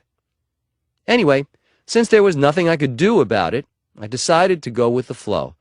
It was actually a great group of people, and they seemed happy to have me aboard, whether I'd been invited or not. So I joined them, told some stories, had some laughs, and it was great. It was also a beautiful evening, and the party took on a celebratory mood that no one had expected. It ended up being a night we'd all remember. Coach Trump. Make it happen in your life. My advice to you is go with the flow, especially if you don't have a choice. This time I actually enjoyed some of the smooth sailing that was totally unexpected and not on my agenda. I was thinking, life is like that sometimes. It helped a lot when I just lightened up a bit and managed to have a good time. Try it yourself sometime. You'll find it will work for you whether your name is Donald Trump or not. Chapter 28. How to De-stress. Everyone has his or her own way of letting off steam, letting go of tension, and changing thinking patterns. Whatever works for you is the best choice, as long as it's not self-destructive or destructive to others. That's why I like to golf. Golf is a brain game, but it can be totally relaxing at the same time. I find it opens my mind to new possibilities, and I can problem solve very effectively while I'm on the golf course. What I do in the office at times is to practice my swing, or I'll just pick up a golf club and think about the game. That action alone is a breath of fresh air, even if it's office air, and helps me see things creatively or in a new light. I know that some people find music or exercise does that for them, but for me, it's golf. Another way to de-stress is to replace negatives with positives. This applies in many areas. For example, I try to surround myself with positive people and get rid of the negative types. Anyone who visits my office will notice that I have many photographs of my family, my parents, my children, and Melania. That's a great positive focus to keep. Not that I need reminders, but a glance now and then can keep things in perspective. I also have photos and mementos of achievements that have meant a lot to me over the years. So, if the going is rough, I have tangible reminders of past successes. None of them were easy either. Keep your momentum going. Try to replace negatives with positives, and you'll have more successes waiting for you, even if right now they're nowhere in sight.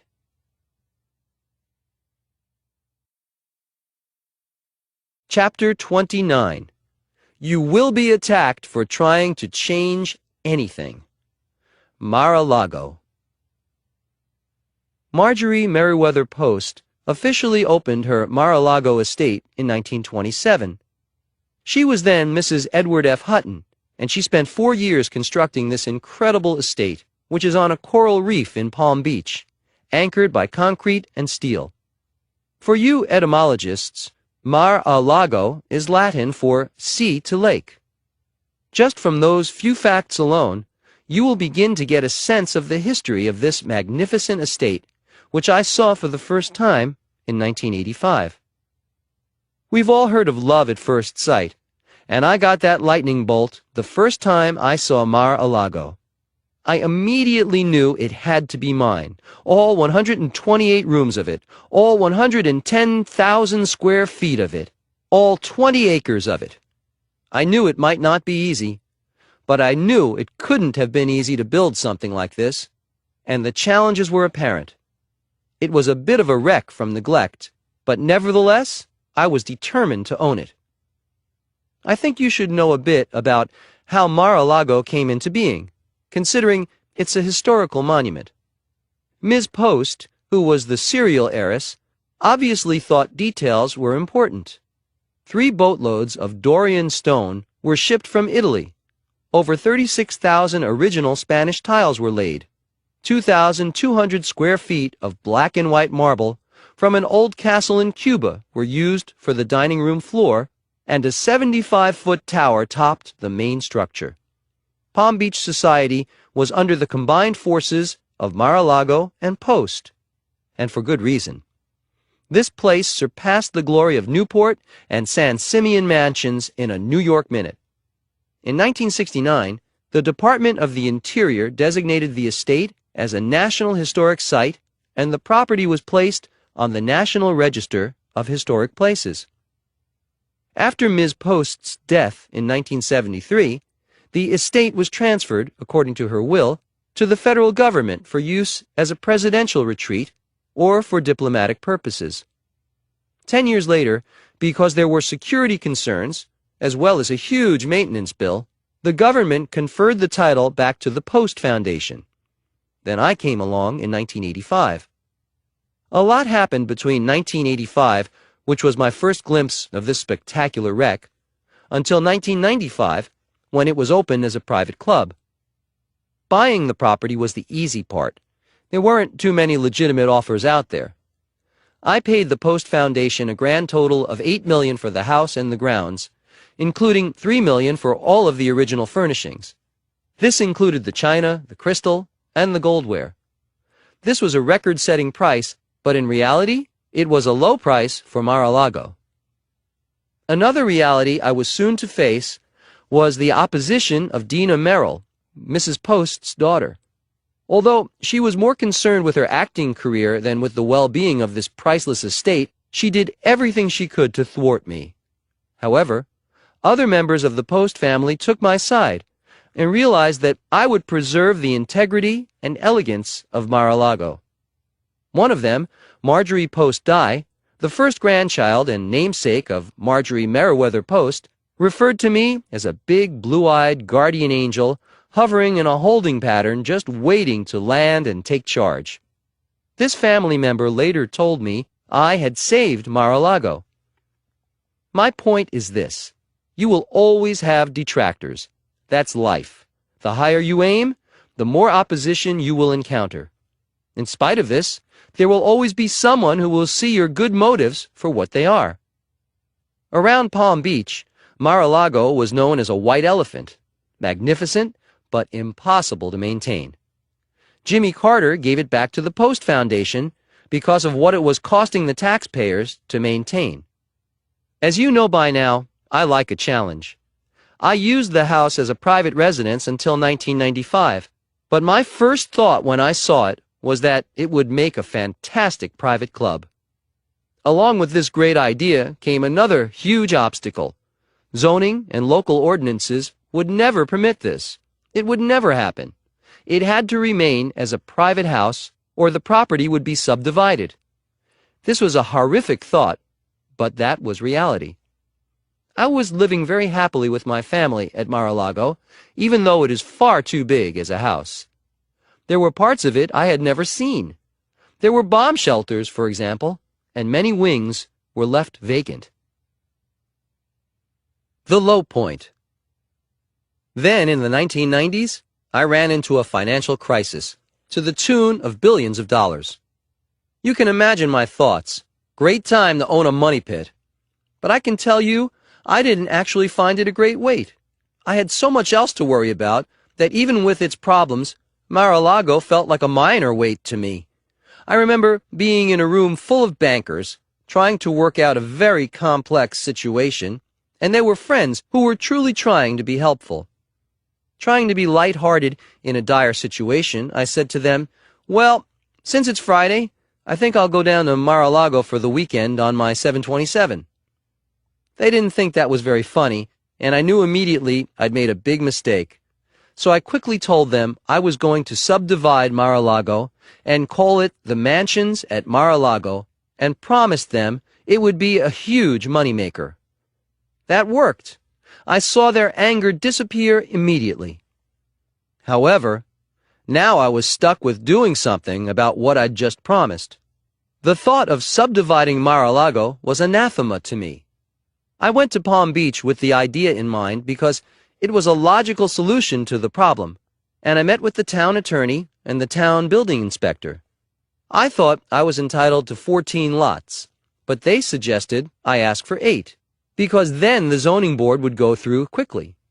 However, the town rejected my proposal, even though it was a routine proposal, nothing extraordinary or outlandish, and less than what I was entitled to ask for. But I was amiable and went along with whatever they were demanding.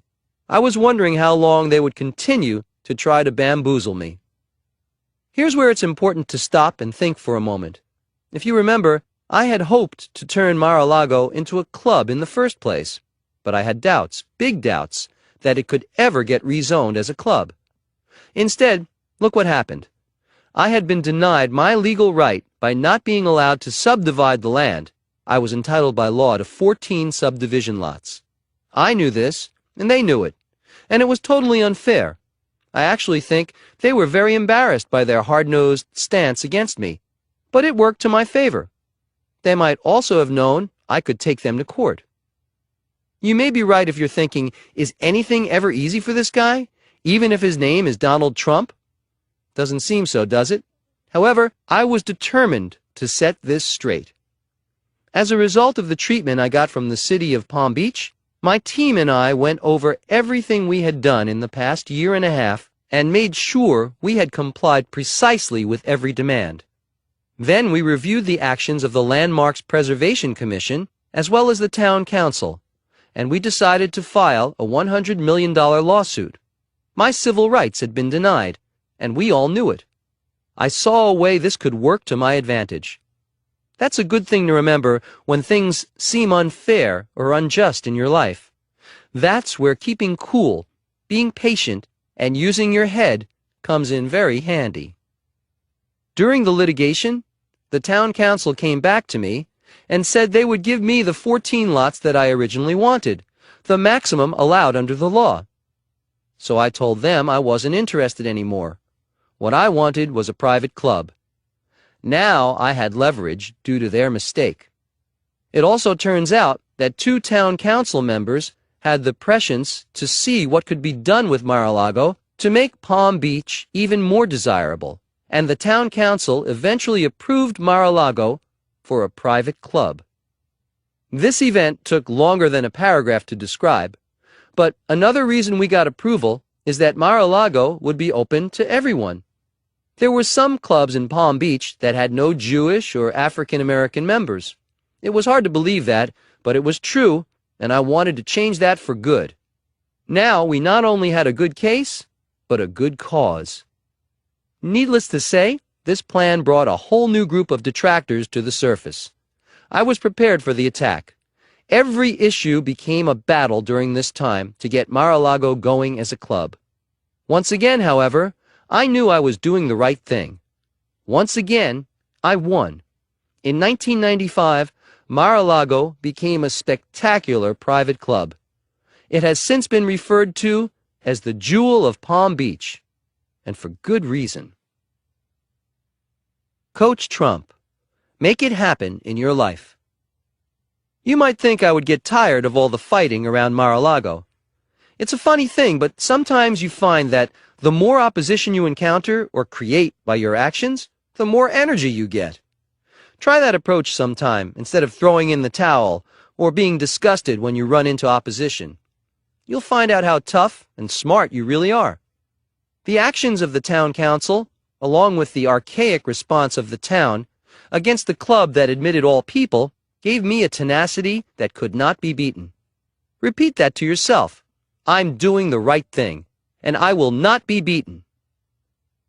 At the same time I was struggling to create Mar-a-Lago, I had many difficulties, obstacles, and setbacks with many other projects as well. I started to learn to expect problems. Experience can give you a resiliency that is very valuable. When you get to that point, remember, don't give up. Those words can get you to great places, can get you to the place you want, and can change attitudes that should be changed. That's winning. Postscript. The latest threat to Palm Beach is from the airport. They want to build a new runway nearby, and it's a real problem. Here's a letter I wrote to the local paper. You have to keep fighting. March 26, 2007. Mar-a-Lago is a great landmark which would be hurt badly by adding another runway to Palm Beach International Airport. It would destroy the integrity of Mar-a-Lago, and the National Trust for Historic Preservation is in total agreement with that assessment. Another runway would be a disaster. Of equal importance for the city and state government, it is a total waste of $1.5 billion to build a runway that is unnecessary. My pilots and others who are familiar with aviation and the peculiarities of airports feel it is a complete and total waste of money, as the current runways are adequate. and will be well into the future. They have other land that could be used to build a runway at a different section of the airport if it were really necessary, which it is not. In short, to build another runway would be destructive as well as wasteful. Save the money and let Bruce Pelly get on with his life. Donald J. Trump. Chapter 30. Set the record straight. Sometimes it pays to take the time to set the record straight. When the New York Times published a review of a book that included some juvenile remarks about me, I was inspired to write them a letter. The book review didn't merit a letter, but I enjoy writing when I can set the record straight or make a point.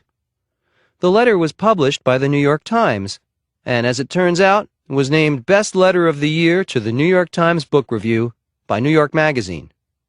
It may have been a condescending letter, but so were the reviewer's remarks. Why did I take the time to write it? Because it mattered.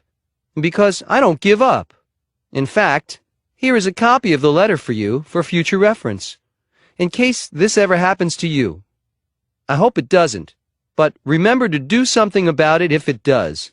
You just might win a citation for your efforts, in addition to setting things straight. Creating win-win situations for yourself can happen even as a result of bad or negative knocks. That's how you turn problems and challenges into successes. Best Letter of the Year to the New York Times Book Review, New York Magazine, August 2005. To the editor. I can remember when Tina Brown was in charge of the New Yorker magazine and a writer named Mark Singer interviewed me. He was depressed. I kept thinking, okay, expect the worst. Not only was Tina Brown dragging the New Yorker to a new low, this writer was drowning in his own misery, which could only put me in a skeptical mood regarding the outcome of their combined interest in me. Misery begets misery, and they were a perfect example of this. Jeff McGregor, the reviewer of Character Studies, Encounters with the Curiously Obsessed, a collection of Mark Singer's New Yorker profiles, writes poorly. His painterly turn with nasturtiums sounds like a junior high school yearbook entry. Maybe he and Mark Singer belong together. Some people cast shadows, and other people choose to live in those shadows. I've read John Updike. I've read Orhan Pamuk. I've read Philip Roth. When Mark Singer enters their league, maybe I'll read one of his books. But it will be a long time. He was not born with great writing ability. Until then, maybe he should concentrate on finding his own lonely component and then try to develop himself into a world-class writer instead of having to write about remarkable people who are clearly outside of his realm. I'm a best-selling author for close to 20 years. Whether you like it or not, facts are facts. The highly respected Joe McQueenan of the New York Times Book Review mentioned in his article of March 20th, 2005, Ghosts in the Machine, that I had produced a steady stream of classics with stylistic seamlessness and that the voice of my books remained noticeably constant to the point of being an astonishing achievement. This was high praise coming from an accomplished writer. From losers like Jeff McGregor, whom I have never met, or Mark Singer, I do not do nearly as well. But I'll gladly take Joe Queenan over Singer and McGregor any time of the week. It's a simple thing called talent. I have no doubt that Mr. Singer's and Mr. McGregor's books will do badly. They just don't have what it takes. Maybe someday they'll astonish us by writing something of consequence. Sincerely, Donald J. Trump, New York.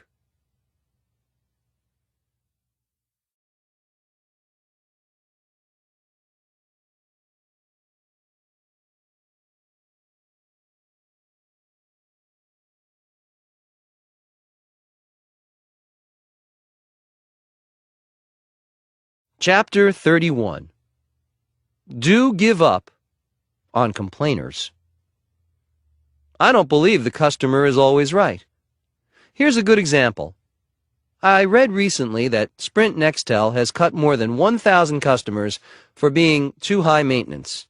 Apparently, these clients call customer service too often and make what the company says are unreasonable requests. While the average subscriber calls customer service less than once a month, these 1,200 subscribers getting released by the company call 40 to 50 times more frequently. All the excessive complaining has frustrated management to the point that the business just isn't worth it anymore. Sprint says they've done what they can to try to resolve the issue, but because the complaints keep coming in, obviously these customers will never be happy. So, they're letting them take their business elsewhere. I know how they feel. I've had customers I've taken great care of, and no matter what I do, they're never happy. So, you have to just go about your business and forget about them. Don't keep catering to complainers. A complainer will always be a complainer. They're trouble. Plain and simple.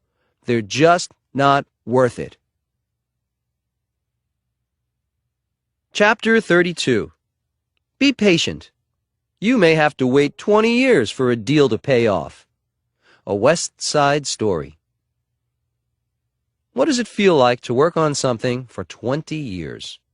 For one thing, it can make you realize that great things don't come easily. Another thing is that it will give you a sense of accomplishment that can't be denied by anyone, even by your most vociferous detractors. I should know. I've had plenty of those. People have often asked me, what keeps you going? In this case, what kept you going on a simple development project for 3 decades? There's a famous Broadway musical that became an Academy Award-winning movie called West Side Story. It's considered a classic. The score, the lyrics, and the story are timeless. It also took 10 years of collaboration between 4 very gifted people to get it up and going. I used to think of that when I was trying to get somewhere with the West Side rail yards in New York, which have now become Trump Place. Then one day, I realized I'd been working on it for close to 30 years, with no collaborators trying to get this going with me. I was in it alone. I think I deserve a Tony Award or 2 for that. But the story itself could win an award without spinning any yarns or singing any tunes to make it interesting. It's the perfect illustration for the title of this book, Never Give Up. This saga began in 1974 when I secured the option to buy the West Side rail yards from Penn Central Railroad. The city wasn't doing great, and the West Side wasn't as cool as it is now, by a long shot. But this was riverfront property, and I was getting it at a very low price. It was my first major deal in Manhattan.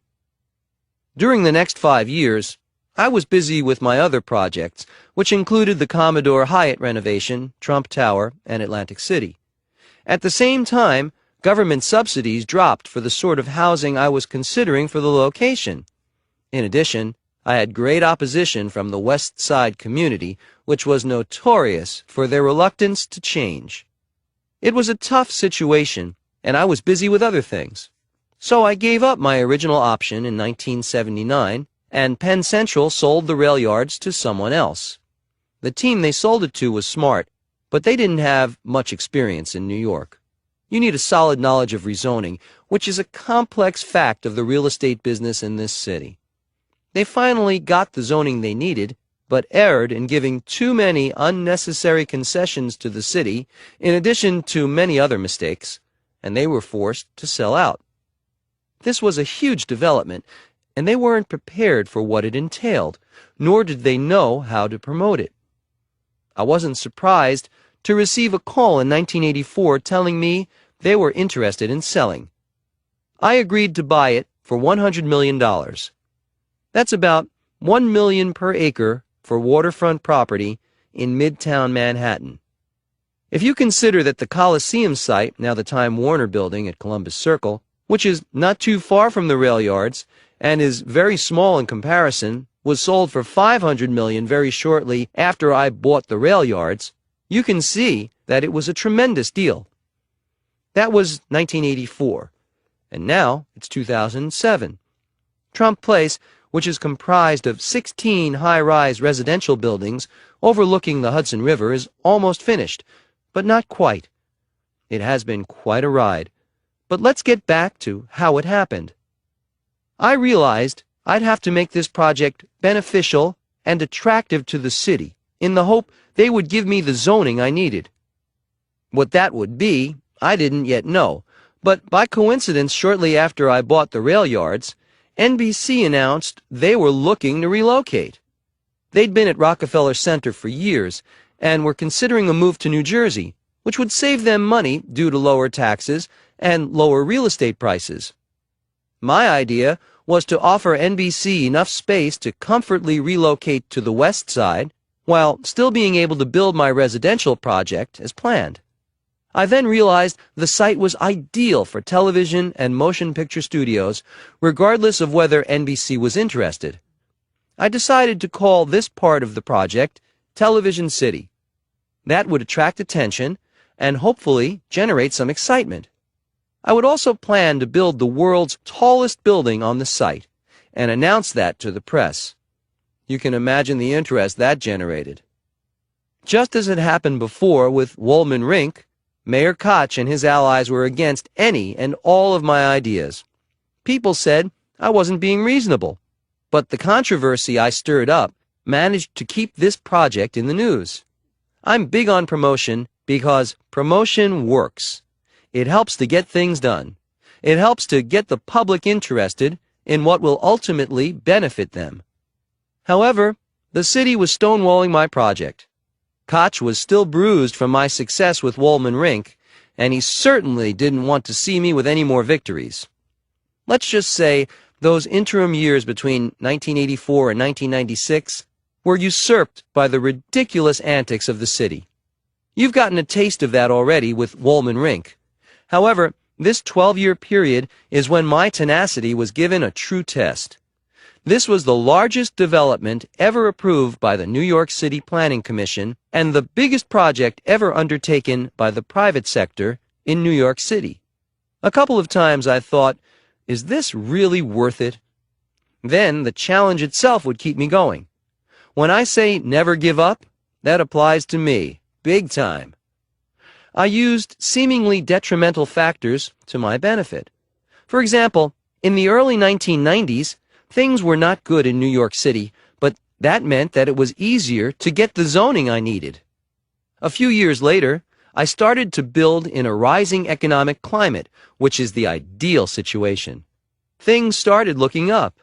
However, it never was easy. Patience is a word not normally associated with me, but you can see that, in fact, it's very much a part of my being.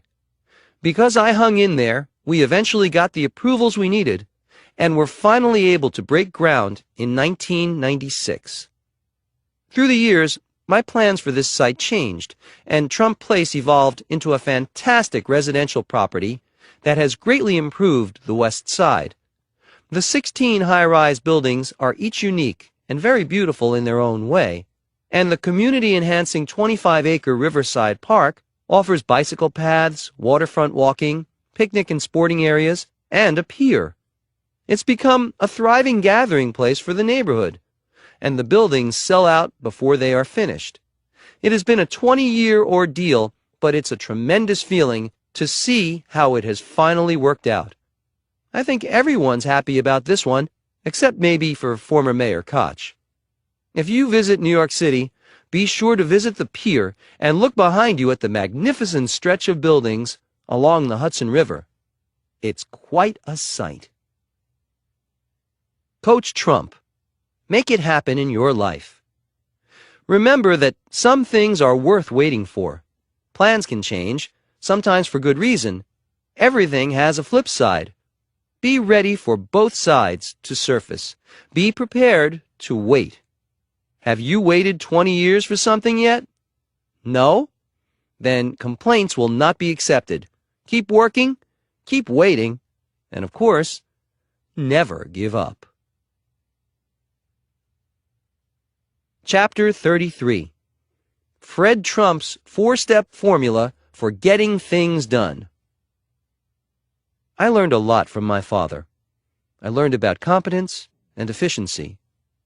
One of the best pieces of advice he ever gave me was his favorite formula for success. I call it the 4-step formula. Get in, get it done, get it done right, and get out. In looking back, I realize I also learned this by watching him in action. That's how he operated, and it worked. Some people say that I'm blunt, that I'm brash, that I'm no nonsense. That's all true. To me, it's a compliment because that's how I get so much done. That doesn't mean that I'm not patient, because I am. But when it's time to get moving on something, the best thing to do is get moving. I've seen people wait so long for their golden opportunity that by the time they get around to doing something, it's too late. Let's break this formula down. 1.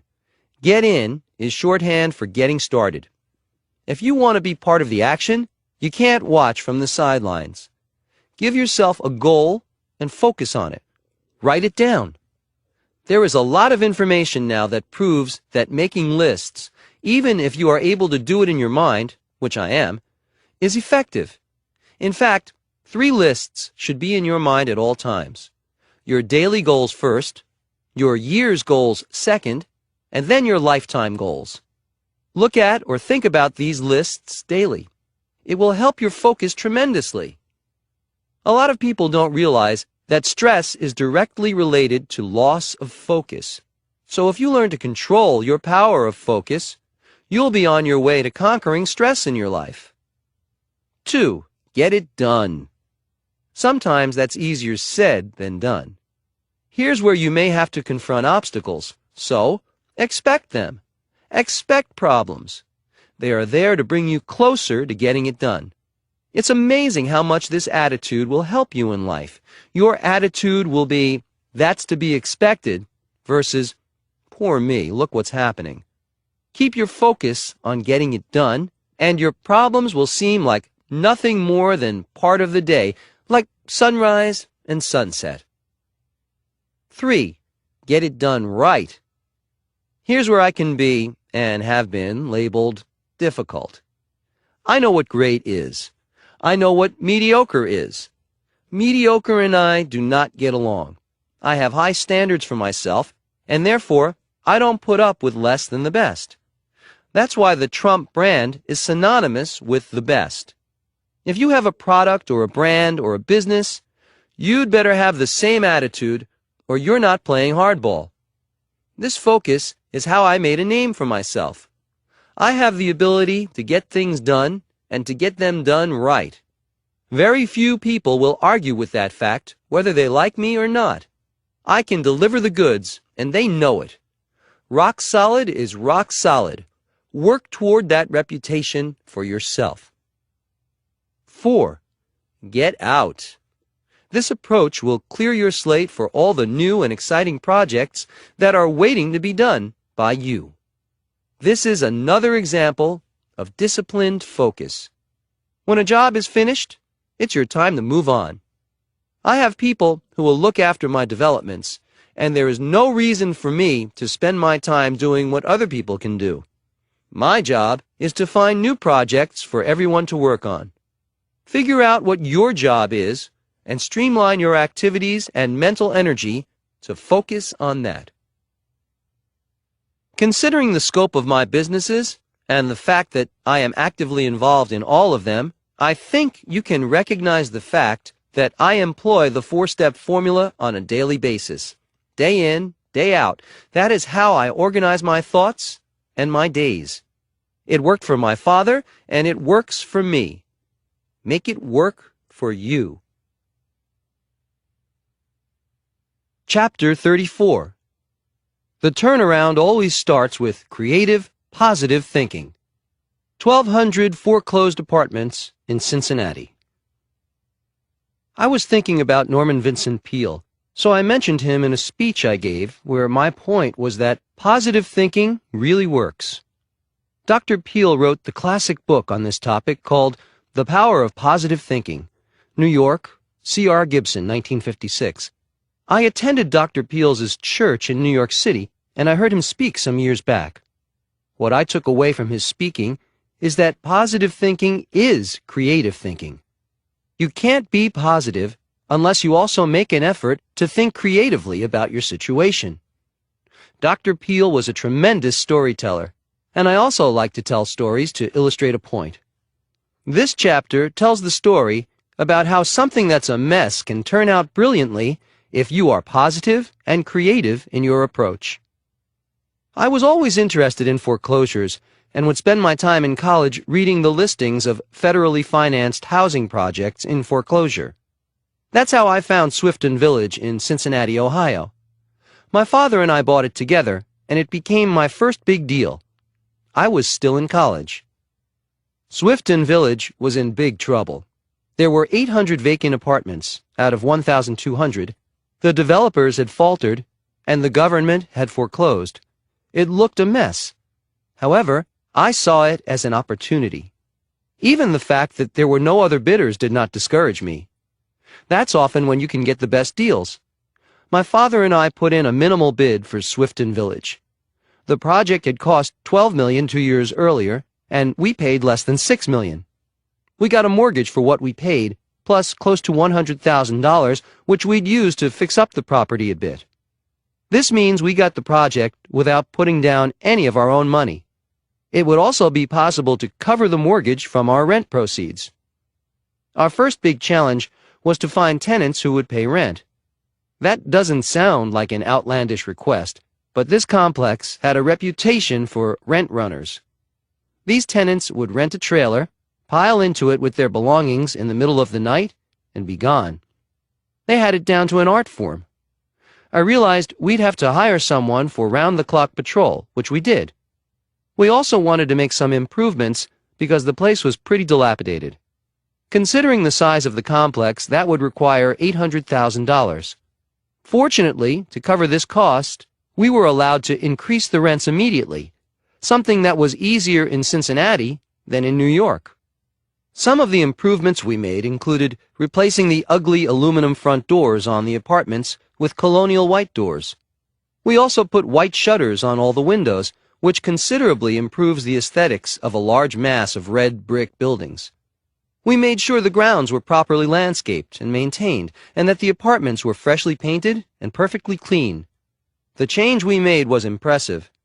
When we were finished, we ran newspaper ads in Cincinnati. People came and were impressed. In less than a year, Swifton Village was 100% rented, and it looked fantastic. It was a beautiful place to live.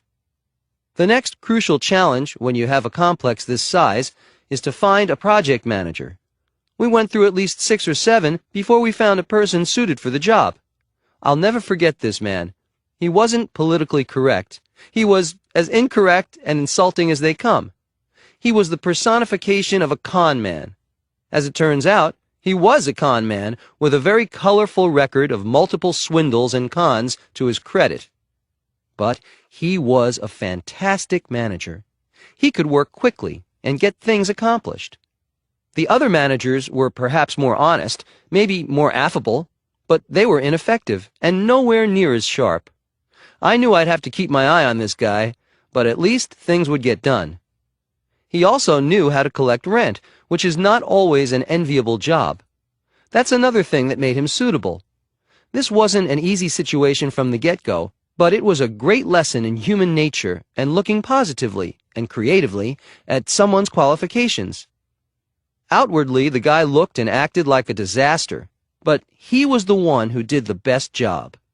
He got Swifton Village running well enough so that I didn't have to be in Cincinnati very often. I knew he was probably ripping me off, but he kept the place well and people actually paid their rent. The project was a resounding success. A few years later, when I was visiting the property, I ran into a tenant who had become a friend. He had survived a concentration camp in Poland, so I knew he had street smarts, and I respected his opinion. He told me I should get out, sell the place. It was successful and fully rented, so I asked him why, and he said it wasn't the property or the management, but the area that was turning bad. I spent a couple days in Cincinnati to check this out for myself, and he was right. It was becoming a rough area, surrounded by equally rough neighborhoods. There was an obvious shift occurring, and not in the right direction. I decided to put Swifton Village up for sale. Response was swift, and it wasn't long before I saw the fruits of my first big deal. We bought Swifton Village for $6 million and sold it a few years later for $12 million. That's a nice profit.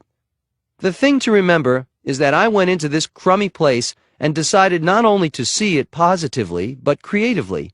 And look at the results of that attitude. Cultivate it in yourself. Creative, positive thinking can be a powerful source for success. Chapter 35. Get the most from every day. When I was starting out in Manhattan, I had to be courageous because I was in new territory. I did my homework and studied and watched what was going on, but I was paving my own way here, and I had to appear confident, or I knew I'd never make it. Every day mattered, and every day was important. This was the big time, and I knew it. I've never lost that edge. I still feel that way every day, and I think that's one reason I've managed to achieve as much as I have. Confidence can get you where you want to go. It's so much easier to achieve when you feel good about yourself, your abilities, and your talents. That's why I'm emphasizing confidence as a way to get the most from every day. It's absolutely essential, so never let anyone undermine you, including yourself. Even if you haven't encountered great success yet, there is no reason you can't bluff a little and act like you have. Confidence is a magnet in the best sense of the word. It will draw people to you and make your daily life and theirs a lot more pleasant. Take the pains required to become what you want to become, or you might end up becoming something you'd rather not be. It's like the hub versus rim theory. Do you want to be the hub or the rim? Being the hub means you're more centered, more central. Being on the rim is being away from the action or the driving force. When I emphasize the importance of focus, that is one way of visualizing it. Focusing on the center, on what's really important in your life, can make the difference between your being the hub or on the rim. Business is full of complexities. That's what makes it so interesting. Anyone who thinks it's boring hasn't given it much thought. Business can be an art, and as an art, it is evolving and mysterious in its own right. When I wrote The Art of the Deal, I was really just illustrating this aspect of business, and I haven't changed my mind about it. Like an artist, I give my utmost every day to what I'm doing. I'm not pretending in any sense of the word. If you really want to succeed, you'll have to go for it every day like I do. The big time isn't for slackers. Keep up your mental stamina and remain curious. Bored people equal unintelligent people in my mind. Hopefully, since you're listening to this, that unfortunate group won't ever include you. It better not. I don't like dropouts either. Get with and keep up with the program, and I mean every day. I'm not really a tough guy, but I am when it comes to education and using your brains. Ignorance is more expensive than education, and considering what's available these days, Trump University, for example, very few people can make a strong case for ignorance. It was Thoreau who wrote, "If you have built castles in the air, your work need not be lost. That is where they should be. Now, put your foundations under them." I couldn't have said it better. Get your vision, get focused, and then do the work, starting today. Chapter 36. Take a lesson from Muhammad Ali and me. Know when to brag. Noise versus substance versus chemistry. I remember when Muhammad Ali was claiming that he was the greatest. He didn't quibble. He stated in absolute terms that he was the greatest. Fortunately, he proved that he was, or he might have gone down as someone who was delusional. It's interesting to note now that those days are history, that he set himself up for a situation that demanded that he prove himself, and he did. I think he set the bar high for himself on purpose. I know I do. I can often be heard saying that my next project is going to be huge, and that it will be a tremendous success. Why? First, I have confidence that it will be. Second, I know I have to live up to my own expectations. When you announce something publicly for the world to hear, you'd better be right or the day of reckoning won't be sweet. I don't have to worry about that so much anymore, but my standards are such that I give everything the same amount of effort as if it was my first big deal. Plus, announcing a new project always gets my adrenaline flowing. These public announcements aren't bragging. I simply state the facts. The fact is, my buildings are the best. That's why they sell out, very often before they're even built. Trump buildings get higher prices per square foot because they aren't just a brand name, but a luxury brand name. People know what they're getting. The buildings are in demand. Why should I have false modesty when it's false? The same goes for you. If you have something to be proud of and you can back up your claims, then go for it. Let people know. There's no reason to be coy about great accomplishments. Marketing today requires that we grab the customer's attention. It can make or break a business. I do most of my own public relations because I know how to advertise my own brand. If you have a product or service, learn to do the same. It will save you time and money. If you don't believe in your product and can't talk it up, who will? When people say, "That's not my style," I can understand up to a certain point, but my initial reaction is that maybe they're not too confident about the quality of their work. I had a young guy come in who had a remarkable background, but he was so self-effacing that I started to believe his attitude more than his accomplishments. I ended up not hiring him because of the dampening effect of his attitude. If he had been a bit more upbeat, I would have been more apt to believe in him.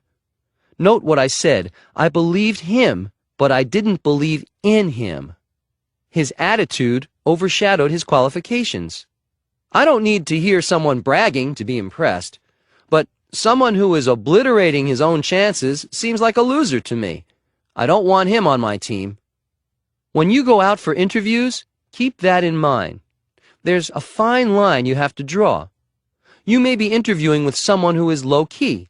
That's good. Keep that in mind. Most people will be able to recognize substance when they see it, but chemistry can't be ruled out either. The young man I mentioned earlier will be a good fit somewhere else. I have no doubt about it. Remember that sometimes it's just a matter of being on the same wavelength, that old but true fact of personal chemistry. It's an unspoken dynamic that even noise or substance can't overrule. It's there or it's not. Chapter 37. How would I look with a shaved head? WrestleMania. It became clear to me that wrestling is a very big deal these days, but just as I never thought I'd host Saturday Night Live, I never thought I'd get into a ring and take a challenge from Vince McMahon of WrestleMania. But I did. I guess one thing to remember is never say never, and never think never. I also never thought I'd agree to have my head shaved if I lost a bet, but I did. Fortunately, I didn't lose, so my famous hair is still there, and it's still famous. Did I have any doubts about winning? I sure did. The challenge was to remain confident and believe I would win. More than 81,000 people turned out to see what would happen. This was a new arena for me to begin with. Wrestling? I was into baseball when I was in college, and I knew a lot about it. I was hardly an expert at wrestling, which translates to I had a lot to learn. I like to know what I'm doing, and Vince and I would be picking wrestlers to represent us in the ring. After much research and consideration, I chose Bobby Lashley, and Vince chose Umaga, both top wrestlers. We had a press conference in Trump Tower a few days before the match, and during the conference, things got a little rough. Vince was taunting me, so I belted him, and the next thing we knew, Vince was on the floor. My bodyguard jumped out, our wrestlers went on the alert, but we saved the real fighting for the ring. Vince and I had been friends before, but this friendly competition was becoming something else. The wrestling event set records and was featured in the New York Times in a major article. This was big time, and the buzz ran the gamut from die-hard fans who showed up in person to millions watching pay-per-view out of curiosity. What was Donald Trump doing now? Would he really risk getting his head shaved? I have to admit, there were a few moments when I asked myself the same questions. What was I doing? What was I doing it for? Would the risk be worth it? I stood a very good chance of having my head shaved in public with millions of people watching, some no doubt gleefully. Well, I realized I liked the challenge. I didn't have to get into the ring, but it was still a match. The battle of the billionaires is how it was billed, in fact. Vince McMahon is an amazing guy, and he has been a successful businessman. Because he's an expert in wrestling, I had a few doubts about my ability to choose the right wrestler who would help me see this through triumphantly. As the buzz increased, I knew there was no turning back. I'd either win or lose. It became that simple. I liked the adrenaline rush that this caused. It was exciting, and I realized I was having a great time. You've got to love what you're doing, as you've heard me say many times before. There was no doubt that I was loving it.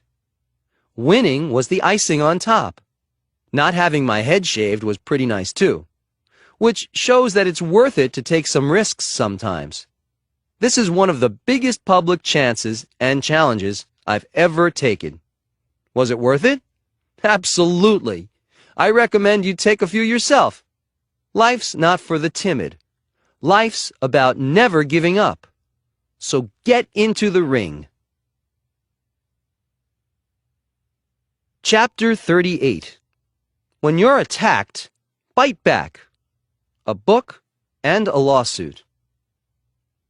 When you've spent 40 years building a brand that is known worldwide, and then someone publishes a book that denounces your worth and damages your image and reputation, and in a scathing way, it becomes a serious issue. There is a writer with the New York Times named Tim O'Brien who had written some very negative articles on me. I didn't like him, and I didn't respect him as a writer because his facts were so incorrect and his articles were so viciously negative. Then I heard he was doing a book about me, and I was told he would write it with or without my cooperation, so it seemed in my best interests to work with him so his facts would be correct. I already knew he was bad news, but I was very cordial and open with him, giving him interviews, and having him travel with me on my jet so I could give him the time he needed. I extended every courtesy to him, especially that of time. Then his book, Trump Nation, came out, and I realized there's a difference between bad news and evil. This guy was despicable. His intent was defamation. I'm not sure what he was writing about because what he wrote is so far from the truth, but I do know what he was writing for: attention and money.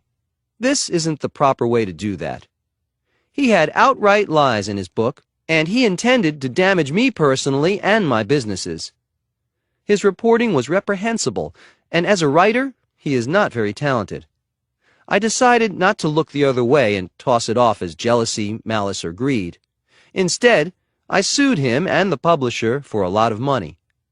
The writer got the attention he was obviously looking for, but his publisher got something they weren't looking for. They obviously didn't know they were dealing with a guy who would eventually write "Never Give Up" and actually mean it. The publisher's conduct was not much better than O'Brien's, and they will have to bear the consequences. There are all types in the world. I've known some terrific writers and journalists who are honest and dedicated to their profession.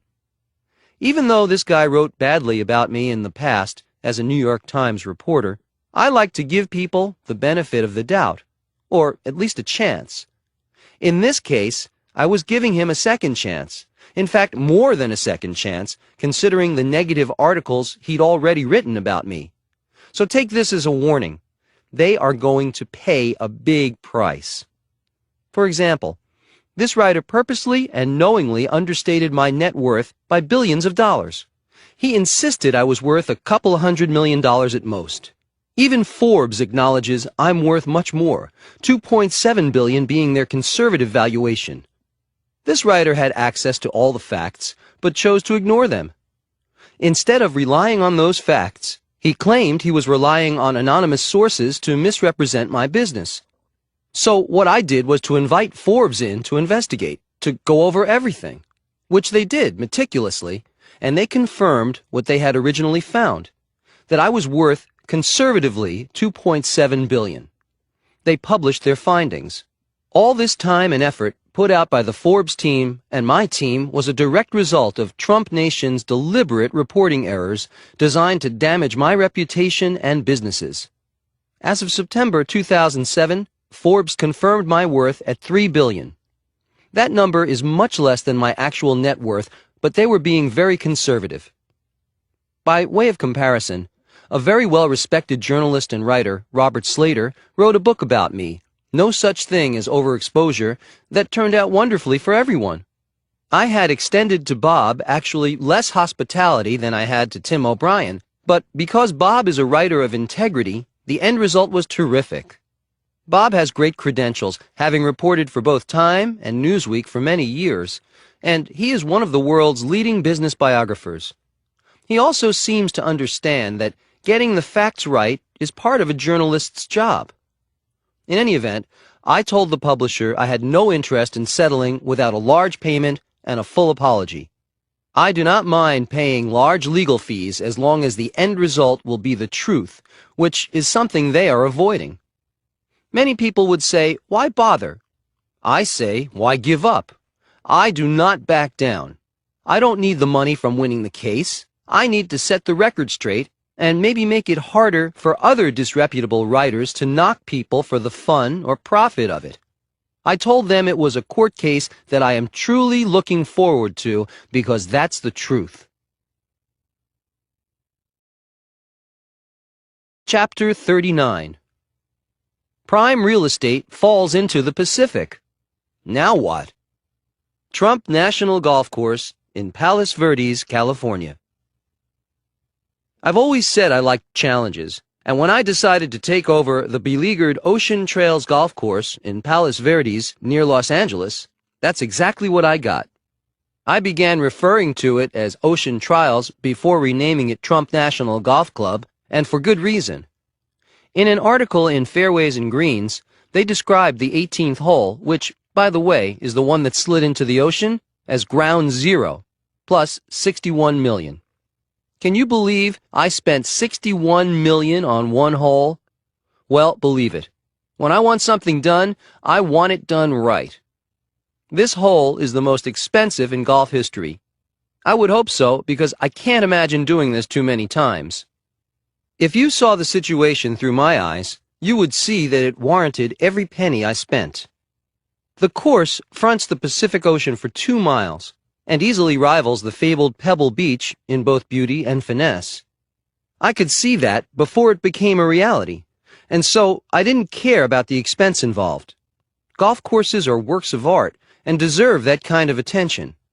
As with many of my projects, I'd been paying attention to this course for years. I knew it had the potential to be one of the top-tier golf courses of the world. However, when it opened as Ocean Trails in 1999, there was a catastrophe when the 18th hole slid toward the ocean, also damaging 3 adjacent holes. The water lines, which were beneath the fairway, had given away. This was a very serious mess. A landslide is a nightmare for a cliff-hanging property, especially when it involves 17 acres of earth. Suddenly, an 18-hole course was reduced to a 15-hole course. It was a disaster for the owners, and they entered bankruptcy court in 2002. That's when I made my move and offered them $27 million for the land, the clubhouse, and the course. Compare that to $61 million for one hole. It was a good deal. I had to make a choice. Should I just fix it and be done with it because it was already a nice enough course? Or should I go all out and make it over into one of the most celebrated courses in the world? I think you can guess which choice I made. It wasn't the easy choice, but it was the best one. I estimated that to redo the entire course, including reconstruction of the fallen hole, would cost me around $265 million. So, how do I explain $61 million for one hole? Well, This is what was involved. A series of walls made from local Palos Verdes rock quarried at $600 a ton, and a structural layer built underneath the hole that goes down the cliff to the beach, which means that every 10 feet is a steel platform which provides a very strong structure. This was intricate and difficult work. I will admit I had some second thoughts about spending that much on one hole. That's a huge investment, no matter how much money you have. And the difficulties were astounding. What I did was something that I would suggest to you. Look at the solution, not the problem. I focused on the spectacular outcome I wanted, and it got done.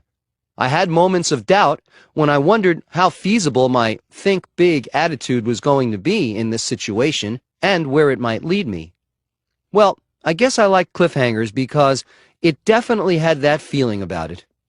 On the positive side of things, I brought in Pete Dye, one of the legends in golf course design, to remake Ocean Trails into a worthy rival to Pebble Beach. If anyone in the industry could do that, Pete Dye could. I wanted to make this course the best, and we completely redesigned it. It's brand new. It includes waterfalls and a great driving range.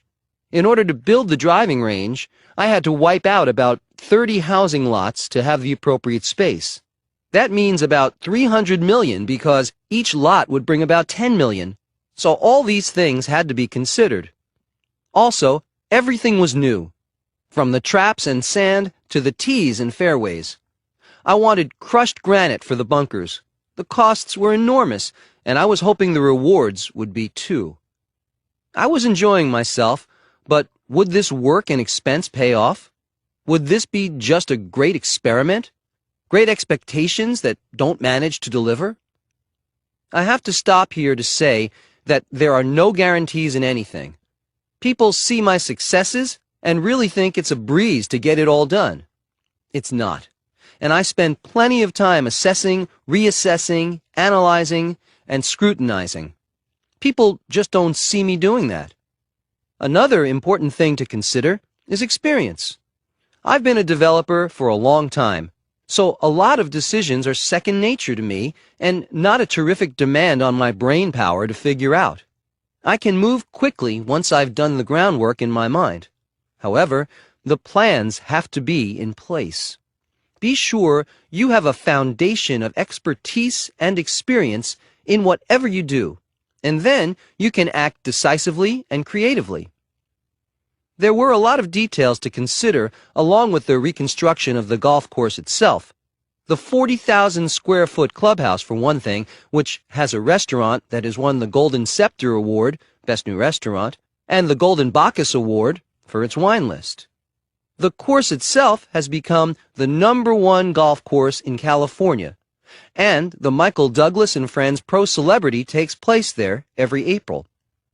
Trump National Golf Club, Los Angeles, has become a spectacular success on all levels. You might even call it a landslide. But my never-give-up moment came when, after knowing the potential of the property for years, I saw that landslide disaster and wanted to do something spectacular about it. Thinking big? What a great idea. Chapter 40. Think internationally. You've heard me emphasize the importance of keeping informed about global events, which includes political as well as financial news. I'd like to recommend to you a book that was published in 2007 that reinforces the importance of thinking internationally. It's called Microtrends: The Small Forces Behind Tomorrow's Big Changes.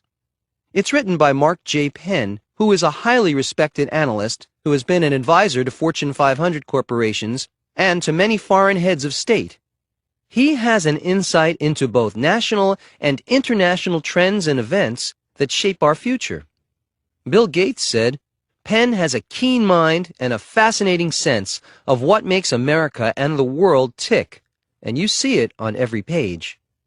Penn has a chapter on international home buyers. Being in real estate, I took a special interest in what he had to say. Penn astutely points out that foreign ownership of residential real estate in the United States is a hot trend. Globalization has torn down the barriers that have formerly separated the national from the international markets, and one result is that affluent foreigners have been drawn to real estate in the United States. I recognized this years ago, which he points out. In New York, Donald Trump was a major factor in opening up the city to foreigners. Most buildings in New York City had been co-ops, and since co-ops can reject anyone for just about any reason, they looked very carefully at absentee foreign purchasers. But Trump opened condos, and sales of condos are largely unregulated because they offer single apartments, not shares in a corporation. Now that most new buildings are condos, foreign buyers are streaming in. The important thing to consider is that more and more there is an interdependence of world economies. No one can afford to be isolationist anymore. For many years, many Americans have had second homes in foreign countries, and now the trend, as Penn points out, has hit our shores. This is nothing new, but it's relatively new to us. I think it's a harbinger of things to come, and when I first went with condos years ago, I knew it was a timely thing to do. My point is, I had been keeping up with global events for years, and it wasn't that hard for me to see this trend coming. I'm not clairvoyant, but I take the time to be well informed. You can and should do the same thing. Spend some time on international events, read books, and keep ahead of what's happening. Catching up can waste a lot of time. Having some prescience can save you a lot of time. Keep your focus global, and you may very well find yourself ahead of the game. Chapter 41. Where others fail, there's your opportunity. A Wall Street Story. On occasion, I am asked what my favorite deals have been. I have a lot to choose from, but there is something about the acquisition of 40 Wall Street that will always stand apart. Not only because of the location, which is in the financial district of Manhattan, but because of an almost magical sense of timing, which made it seem like destiny. That does not mean it was an easy, simple feat to acquire it, because it wasn't. But I like to use this as an example to tell people about how difficulties and challenges can add another dimension to your life, and a positive dimension at that. In addition to being the tallest building in Lower Manhattan, 40 Wall Street is a 1.3 million square foot landmark. I got it for $1 million. Even people who know very little about real estate can be duly impressed with that price. I'll tell you some background about how it came about because it's a great story. It will also illustrate the myth of so-called overnight successes. I had been watching this building for decades, and I knew a lot about it before making my move. In the 1960s and 1970s, 40 Wall Street was a fully occupied building, and it was indeed a hot property. However, in the early 1980s, it was bought by Ferdinand Marcos, the former dictator of the Philippines. Unfortunately, a revolution in the Philippines required his full attention, and the skyscraper at 40 Wall Street fell into decline. Dealings became chaotic, and soon the whole thing was a mess. Marcos was out. Then the Resnicks, a great real estate family, descended on 40 Wall Street. But after a long period of negotiation, it became clear that the Resnicks and their partner Citibank weren't going to make it, and 40 Wall Street would once again be back on the block. They were unfortunate to be dealing with one of the dumbest bankers I have ever known, Patricia Goldstein. But for me, this was good news. I wanted very much at this time to make my move, but this was the early 1990s, and I was in no position to do so. The market was terrible, and in addition, my own financial woes were exactly that, woeful. I remember thinking that I'd love to acquire this building, but I thought it was one of those dreams that would never come true. This is a good lesson for those of you who have thought that way too. Shortly after I had just about given up on my dream, something happened. It was announced that the Kinson Company, a group from Hong Kong, was buying 40 Wall Street. They made a great deal. After their purchase was complete, I called them and said I'd like to meet them about a possible partnership. As it turns out, they weren't interested in a partnership, but in making 40 Wall Street the downtown equivalent of Trump Tower, with an atrium. What they would do with the steel columns that held up the 72-story building never seemed to enter their minds. I was truly astounded. But it also gave me some hope. They obviously didn't know what they were doing. How long could they continue to hold on to a building that dwarfed them in every conceivable way? The Kinson Group did prove to be relatively clueless about renovating, running, and leasing out a New York City skyscraper. To begin with, they weren't in the real estate business, they were in the apparel business. Kinson began pouring tens of millions of dollars into the building and getting absolutely nowhere. They had problems with tenants, contractors, suppliers, architects, even the owners of the land under the building, the Heinberg family. Eventually, they wanted out, and they called me. I was thrilled. 3 years of dealing with a situation out of their depth had taken a toll on Kinson. It was now 1995, and the market still wasn't so good. Kinson had every reason to want to get out, and they wanted to do so quickly and quietly. I was in a great position due to their distress, and the negotiations began, with me offering them $1 million in addition to assuming and negotiating their liens. I also made the deal subject to a restructured ground lease with the Heinberg family. They accepted my terms without question. They obviously just wanted out and fast. Sad as their story is, it's true to New York real estate. If you don't know what you're doing, you simply won't make it. That's another good lesson to remember. Always know what you're getting into. You have to do your due diligence, especially if it's a field that's new to you. The next thing I did was to call Walter Heinberg himself in Germany. Then I flew over to meet him. I got along very well with the Heinbergs, and they realized that after a string of losers who had owned the building, I had the integrity of their spectacular property first and foremost in my mind. They are a truly great family, and they knew I loved the building, that I would be doing everything possible to restore it to its inherent grandeur. We worked out a new lease for the land under the building, extending the term to over 200 years, and the agreement was modernized, which served everyone's best interest. However, keep this in mind. Getting to this point was a long time coming. It didn't happen overnight. I was tenacious and attentive to this property for many years. Then the question was what to do with the building. I had been advised to turn it into a residential property by almost every person who had an educated opinion to give.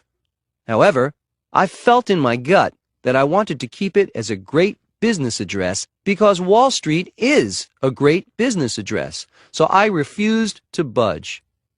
Time has shown that I made the right decision.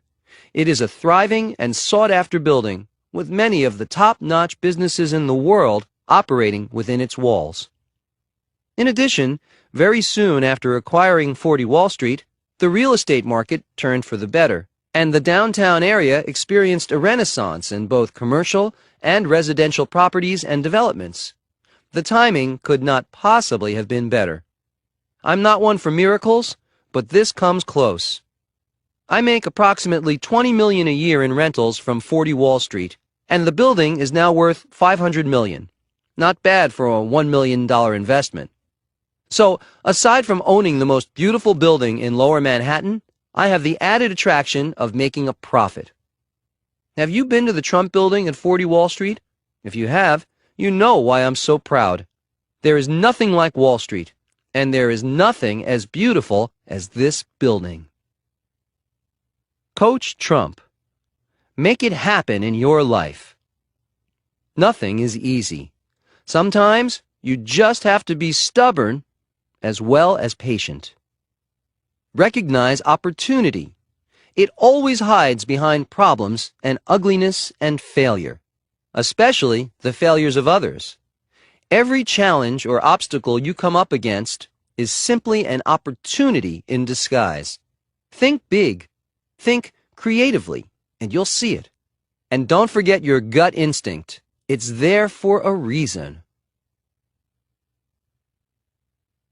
Appendix A. Trump's Top 10 List for Success. If you've heard me speak, you may have noticed I emphasize several things repeatedly. Never give up is one, being passionate is another, keeping focused is up there, and keeping your momentum runs a close fourth. I've learned those things from experience. Here's the complete top 10 list I give when I speak at colleges. 1. Never give up. Do not settle for remaining in your comfort zone. Remaining complacent is a good way to get nowhere. 2. Be passionate. If you love what you're doing, it will never seem like work. 3. Be focused. Ask yourself, what should I be thinking about right now? Shut out interference. In this age of multitasking, this is a valuable technique to acquire. 4. Keep your momentum. Listen, apply, and move forward. Do not procrastinate. 5. See yourself as victorious. That will focus you in the right direction. 6. Be tenacious. Being stubborn can work wonders. 7. Be lucky. The old saying, the harder I work, the luckier I get, is absolutely right on. 8. Believe in yourself. If you don't, no one else will either. Think of yourself as a one-man army. 9. Ask yourself, what am I pretending not to see? There may be some great opportunities right around you, even if things aren't looking so great. Great adversity can turn into great victory. 10. Look at the solution, not the problem. And never give up. Never, never, never give up. This thought deserves to be said and remembered and applied many times. It's that important. Good luck. Appendix B. Trump's Rules for Negotiating. Negotiating is an art. There are nuances and finely honed techniques and rules to be aware of. Here are a few of them. Know what you're doing. Sounds simple, but I've seen a lot of instances where I couldn't believe how much the other side didn't know. I immediately knew I could have a grand slam and fast just based on their apparent lack of preparation. My father used to tell me, know everything you can about what you're doing. He was absolutely right, and I'm giving you the same advice. Follow it. Remember, it takes a lot of smarts to play dumb. This is a good way to see how much your negotiating partners don't know. It's also a good way to see if they are bulldozing you. Keep them off balance. What they don't know won't hurt you, and that may help you down the line. Knowledge is power, so keep as much of it to yourself as possible. Trust your instincts. There are a lot of situations that will not be black and white in negotiating, so go with your gut. Combine this with your homework, and you'll be ahead of the game. Don't be confined by expectations. There are no exact rules, and sometimes I've changed course in the middle of negotiations when something new has occurred to me. Remain flexible and open to new ideas, even when you think you know exactly what you want. This attitude has provided me with opportunities that I would not have thought about before. Know when to say no. This has become instinct for me by now, but I think we all know when that buzzer goes off inside. Pay attention to that signal. Be patient. I've waited for some deals for decades, and it was worth the wait. But make sure what you're waiting for is worth it to begin with. To speed up negotiations, be indifferent. That way, you'll find out if the other side is eager to proceed. Remember that in the best negotiations, everyone wins. This is the ideal situation to strive for. You will also be laying the groundwork for future business deals with people who know what integrity is. In summing up, I can say that negotiation is an art. All the arts require discipline, technique, and a dose of imagination to take them beyond the realm of the ordinary. Don't be an ordinary negotiator when you can be an extraordinary one. Devote time to this art, and it can bring you enormous rewards.